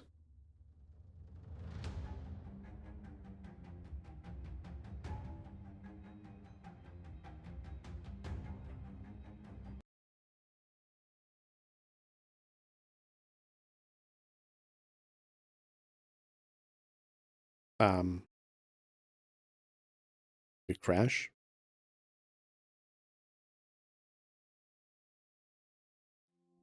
No. Welcome, Emperor. It is last time for you, Emperor Dupe, to claim your throne.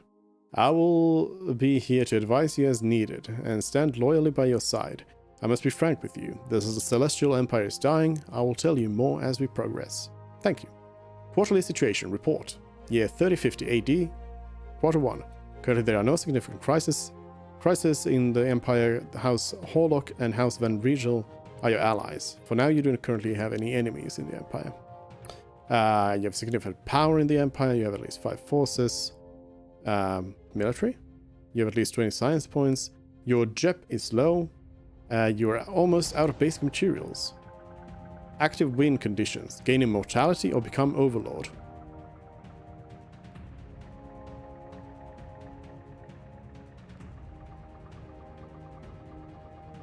So you research immortality, or then you kill everyone. Crash? There's no bandicoots here. Acknowledge. Constellation Alpha.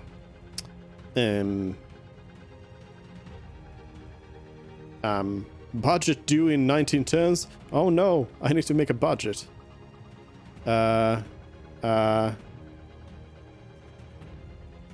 Should I have started with the tutorial? Oh no. Available projects, 0. Ruling house, me.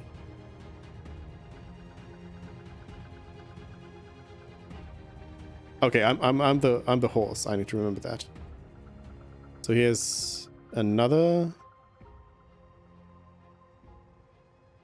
planet. I feel like I should have started with the tutorial. I have no idea what's going on. So this one this is turn-based.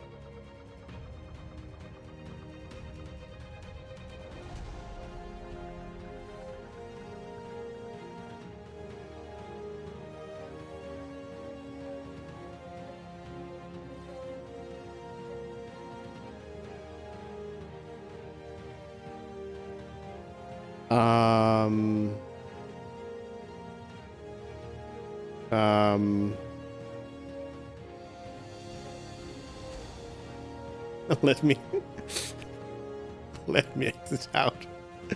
Oh, I should have known. This is the basically any of the other games so far that we played, any of the other 8 games.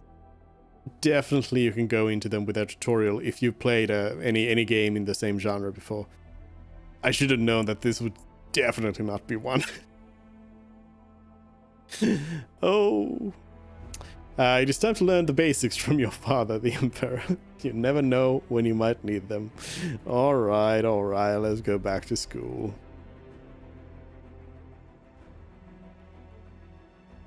Well, at least we saw the character customization, which seemed to be quite varied. Like you could do a lot of different things there with your empire and your leader, and also that's very nice.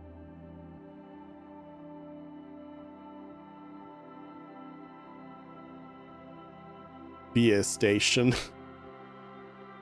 A bar called Beer Station. Initiating holographic sequence. Did I also see that one of the stars was called Banjo-Kazooie? Ready. Welcome. I am so proud that you wish to refresh yourself on the tools of running our empire. Now, the interface we use is called the Imperial Command Interface, or IC for short. I remember now. As you know, the 6 great houses, including our own. Oh, it's still using the... no? Oh, it just happens to use the same thing. No, wait! No, I didn't mean to do it. Okay, you see, you can get more information about just about anything in the interface by hovering. Okay, got it. Hovering over elements, show me tooltips. Now I'll talk about me, as Emperor, as well as your father. Click on my portrait in the upper left. Okay, clicked. Emperor Joe. Joe the First. Here you see an interaction window that allows you to do personal actions. Almost everything you do takes time, called action points or APs. Let's work on a hobby. Where do I see my AP? Here. Excellent. As you can see, an AP was used, representing time to finish the action. And often, something else happens. In this case, you gain some spirit, which we'll talk about soon. Okay, time is precious apparently. Now, an important concept. To close any screen in the interface, simply use your holographic glove and right-click anywhere. My holographic glove. Power is the lifeblood of an emperor's reign. The more power you have, the more influence you have over your empire, and vice versa. Never let this number reach 0, or you will become a figurehead and lose your rule. Okay, power is most important, understood. To effectively run the empire, several critical resources are needed. Your pooled resources are on the left of the bar above, and your stockpile resources are on the right, on the smaller bar.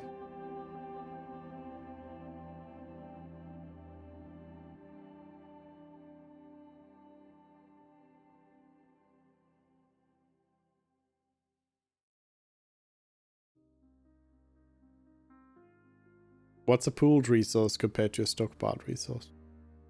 Good to know. It's important to know the Empire's resource levels. Well done so far. The Empire is a dynamic place, and things are always happening to and around you as an Emperor. When an event happens, you'll see it on the left side. You can right-click to it to remove it from your view, or left click to activate if needed. So respond to events on the left side. Got it.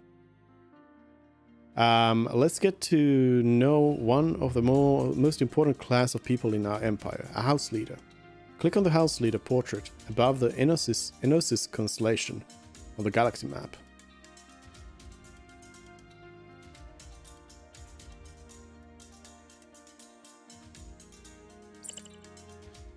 Here is where you will interact with all your people by requesting an audience with them. We call these interactions actions. Let's try to get to know this leader better and choose the diplomatic category. Very good. Now use the holographic glove to hover over any of the action buttons and look at the information on the right. You can see the estimated chance of success, the effect of this action, and any potential relationship effects. Let's try to go ahead and get to know Servilia Chikamatsu a little bit now. Get to know. Risk amount of power. An action could result in a loss of power if it doesn't go well. So there's a chance that I'll get +1 power from this, I guess. Is what it means. Is this my power? Yeah.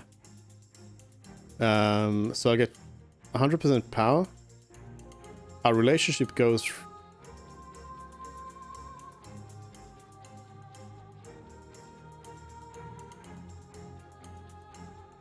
Is our... What's our...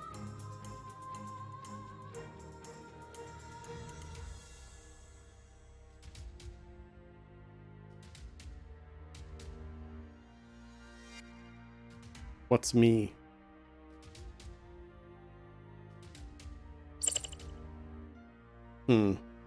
I'm wondering if this is like if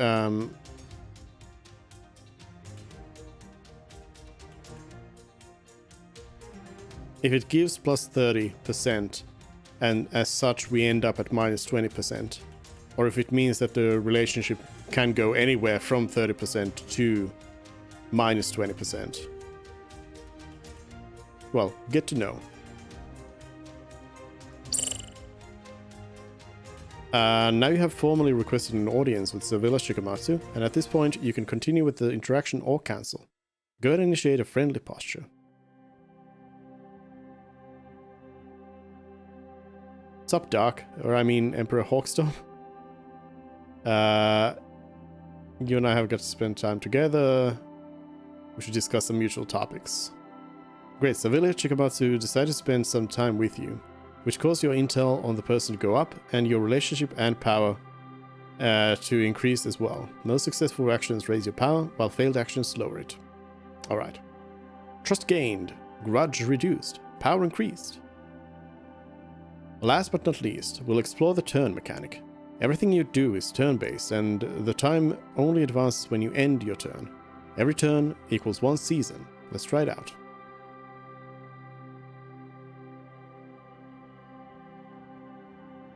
This is the situation report, or sitrep. You can see the most important changes after the turn has ended. You can also keep track of your goals for your current reign. Alright, our gap is low. You completed chapter 1. Navigation view modes. In this chapter, we will cover navigation and the different view modes. We also enable the holographic map of the galaxy, so you may have noticed, as you may have noticed in the background. First, we'll practice moving around the map. Okay, let's go. First, we'll take a look at the navigation, the holographic map. We'll review moving around, panning, and changing the scope of the map. Let's first try panning a map. I'm ready to learn, father! Use WASD to pan in the 4 directions, or use the key mouse. Well done. Play around with panning until you're comfortable, and then center the map on your home province of Flurry. Got it. This is easy. Wait, I don't do it. Something maths. There's 4 the different scope levels: galaxy, province, system, planet. Right click if there's no pop-up will always bring you back to the next higher level. Let's try to move to province level. Left click on province flurry once it lights up yellow. Okay, so this is the province. You'll see the province that you've just selected. You can see the name of all systems in the province. Additionally, you'll have access to available projects for this province. Project window is accessible on the upper right of the selected stellar object display. And we can right click to go back to. Now we'll practice moving into the map scope from galaxy to planet level. Click on any province to start. You'll often use province scope to get a big picture view of your empire. Remember, you should rule through your governors. Now left click on a system star to enter system scope. Let's go to Dreamland. You are now in system scope. You'll use the scope when you want to explore new systems to exploit in military tactical mode, or when you want to get a better view of why a province is struggling. You can get summary details of each planet in the system on the screen. Let's enter planet scope by left clicking on a planet. Unexploited planet. Dreamland 1. And now, you have completed your journey from the heights of the galaxy to a single planet. You will use planet scope when you have a specific situation or need on a planet that deserves your attention, but generally your viceroys do a pretty good job of running their planets. However, if another house holds the planet, they may not be using the planet for your needs. Okay, let's go back to galaxy scope. Okay, I kind of like that. I like these kind of games where you can you can kind of keep the big picture and you kind of focus on that and you let the AI take care of the small stuff. But then you can go in there and kind of micromanage them if needed. Back to galaxy scope. Well done. I think you have the hang of navigating the holographic map. Now we'll look at command modes. Command modes, CMs, are an essential part of using the ICI. CMs allow you to focus on a specific area of governing the empire. For example, in military command mode, you'll see information about forces, defenses, and other military information about the empire. So command modes are how I access different governing areas of the empire. Correct. You use the CMs to govern and to access your primes who head up each governmental department of the empire. Now let's dive in and take a look at overview command mode first. You'll find all the CMs on the bottom center of the screen. Overview command mode works like the name suggests. It's a base overview of the empire. Your primary contact in this mode is your Grand Vizier, who has watched over you for many years. Here you can see character movement as well as logistical network ranges. Now let's move to military command mode. This is the military command mode, okay, I guess I do not move the mouse until you've read stuff. As you can see, the province hover label offers you some critical top-level information. Does it? It's just showing me... It's not showing me anything.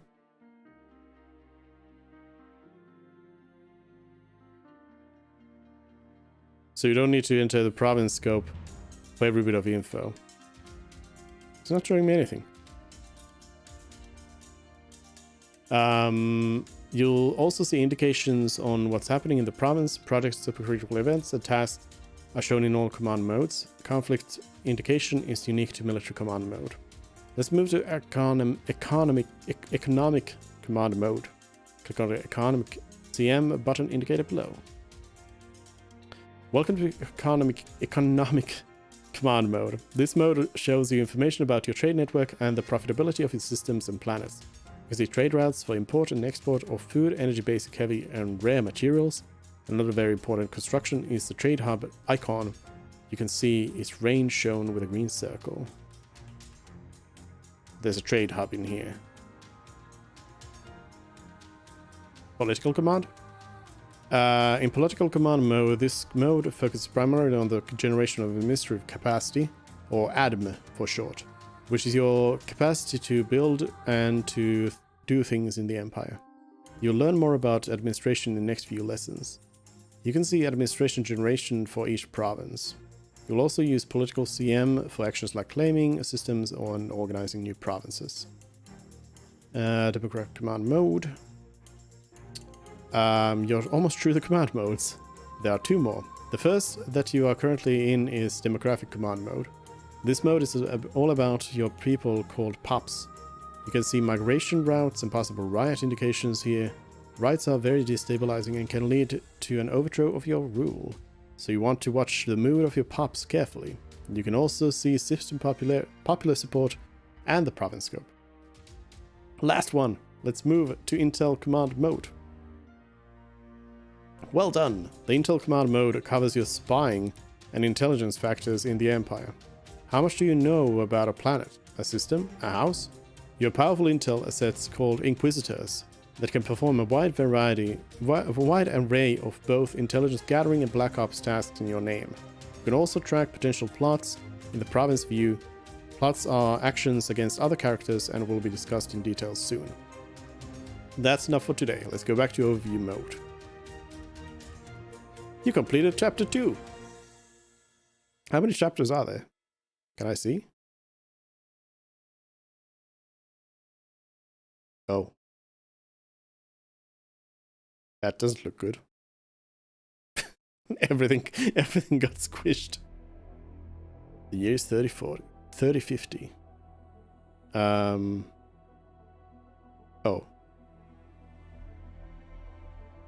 Wait.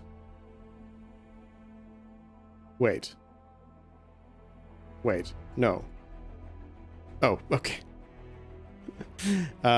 There's 3 chapters, I think. No, 4 chapters. Okay. Let's check it out.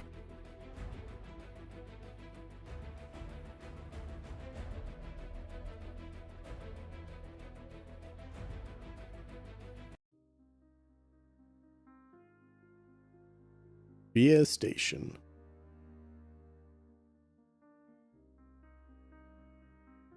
All right, Emperor Joe, teach me.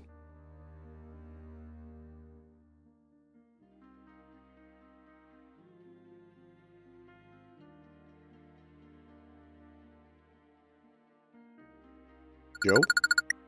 Initiate holographic sequence. Greetings. In this lesson we will cover the different command nexi. Each nexus allows you to review a specific part of the Empire.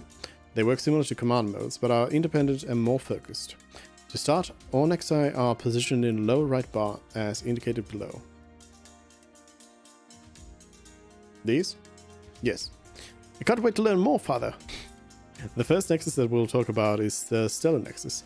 Access Stellar Nexus by left-clicking this button. The Stellar Nexus provides you with galactic information of all existing and known provinces. Let's take a drill down look at a specific province. Click on 1, Kupala, Radagast, Sublimation, Zoria.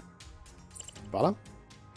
The Province Info tab provides you with important province-level information about resources, jobs, production, etc. that is taking place in the province. You can also access the systems inside this province for further detail. Character Nexus is just all the characters.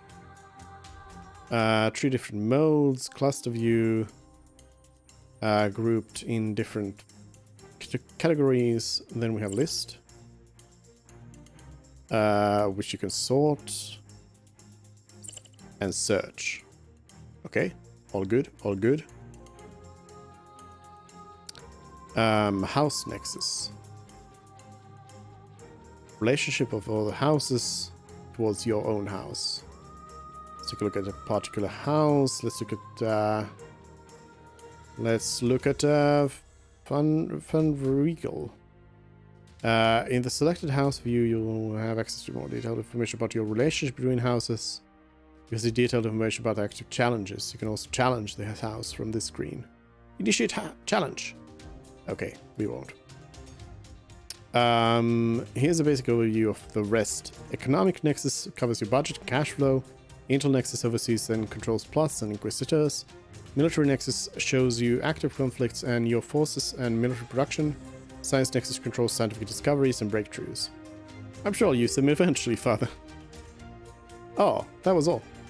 Next chapter. In this session, we will learn more about the most powerful tool an emperor possesses: projects. Projects are massive constructions your empire undertakes at a planetary, system, or even provincial level. They are created by allocating administrative capacity each turn, as well as an initial investment of resources.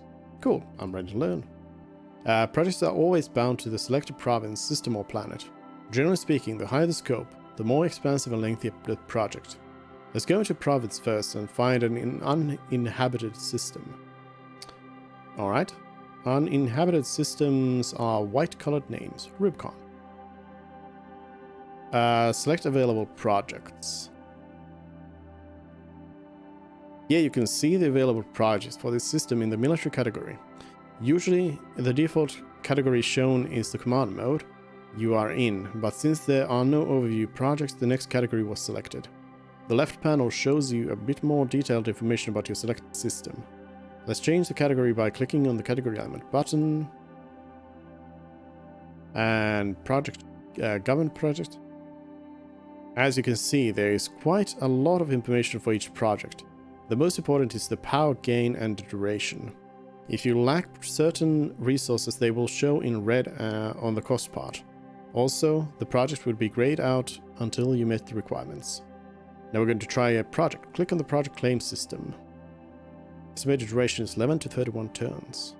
By using this project, your house can declare a claim of a system. This is the first step in expanding your house or your empire to a new star system or constellation. You must declare a claim on a system with C before you can build a colony, which will become the new system or province capital. Claim. In the project creation screen, you can see the most important information about your project. Allocated administration, the proficiency level and synergy of all improved decreased duration, and administration cost of your project. To be able to initiate a project, you'll need a leader and contributors with enough funding. Let's pick a leader first. Click on either the empty leader element or on the project leader tab. Choose leader. You will have a wide variety of choice for your leader, but they need a certain skill level.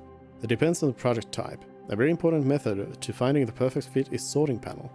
Click on the sorting icon to change the sorting order. Well done! Now that we've set the sorting order to ascending, you can see that your worst people are at the top. Nice.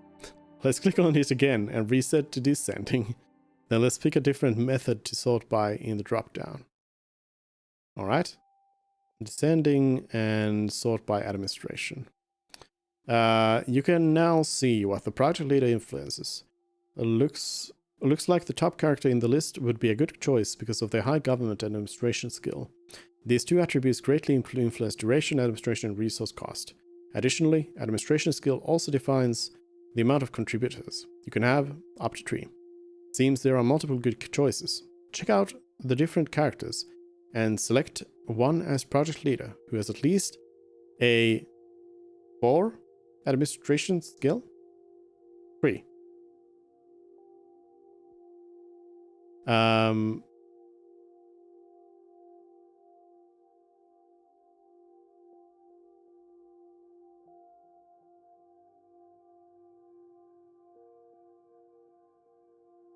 I mean, it seems like these two are actually the best.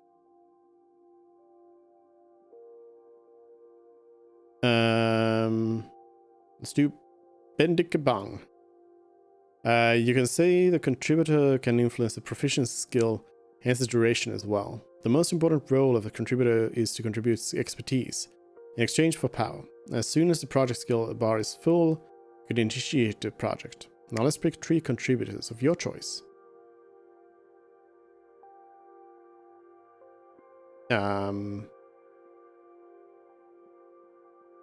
I will pick them all.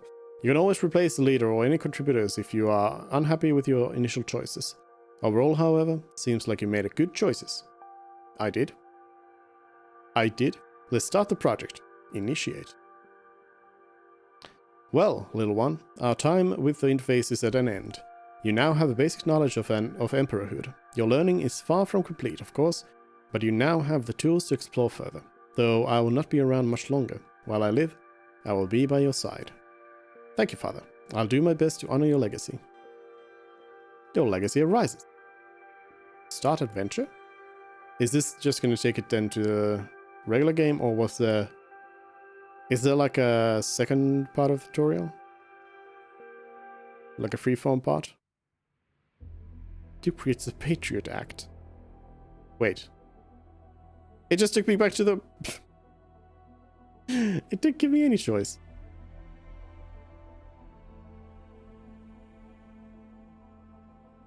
Your legacy rises.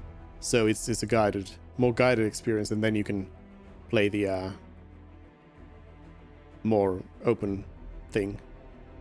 This main game campaign will be available with a full release. Okay. But I think we actually got... I think we got a good idea of this game, though. It's very... It seems very... well, we didn't like actually play it, you know? But it seems very, very detailed, very interesting the way that it works with all the character interactions and everything. It seems quite deep.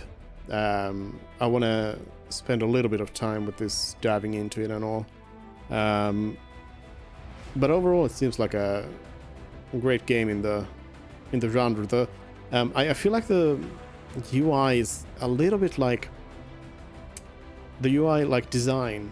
Not talking about the like usability of it, but well, a little bit of usability as well. But just the like look of it is a little like unrefined. It looks old, let's say.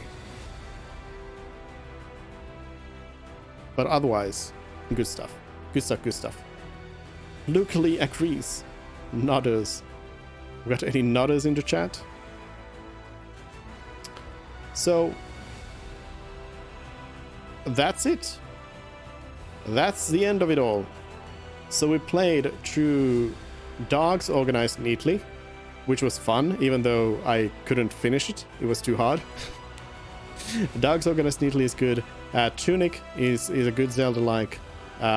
Starship Troopers Terran Command is also a good RTS game, like a Company of Heroes type of RTS game. Though I wish the AI was a little bit better. Anno Mutationem was an interesting cyberpunk RPG. Looking forward to that one as well. Into the Pit was very nice Doom-like, roguelike. Robin Hood Sherwood Builders, a nice survival builder thing. Disciples Liberation, very nice tactical RPG. King Under the Mountain, nice RimWorld, nice new RimWorld game. And Alliance of the Sacred Sons, very deep, interesting 4X space game. Really reminds me of what's the one? Space Empires, I think. Yeah, Space Empires is what it's called. Even though that's, I think Space Empires is real time, I think. But anyways, that's all the demos that I picked up in the next fest for now. I'll probably take another look at the demos and see if there's anything else to try out. But basically, out of this, I'd say that the games that I'll be getting with like priorities is Disciples and Into the Pit, probably.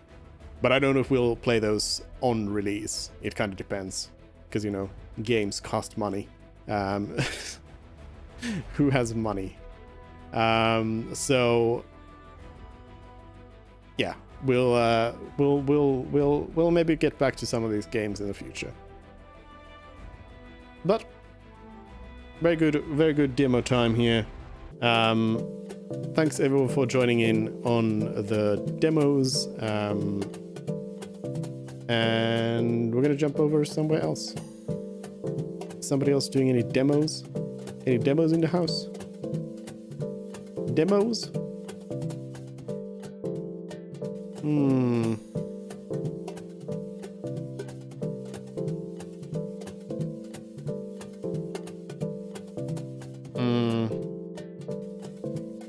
Well, I know Fish is gonna be doing some demos later this week. So let's go over there. Because Fish is also doing Your Mother is a Fish, I can write. Fish is also doing a lady cosplay from Devil May Cry 5. So let's go over there. Hello? Bot? Hello? What? The bot has dead? The bot has deaded. Bot? Get back in here. Thank you, Luke Lee. There we go. Let's go. Let's go say hi. Oh, Doom.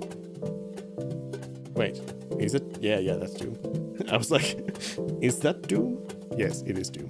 So, let's go over there, let's say hi, and I will see you all tomorrow with Medieval Dynasty, and then the rest of the week with the other stuff. Bye!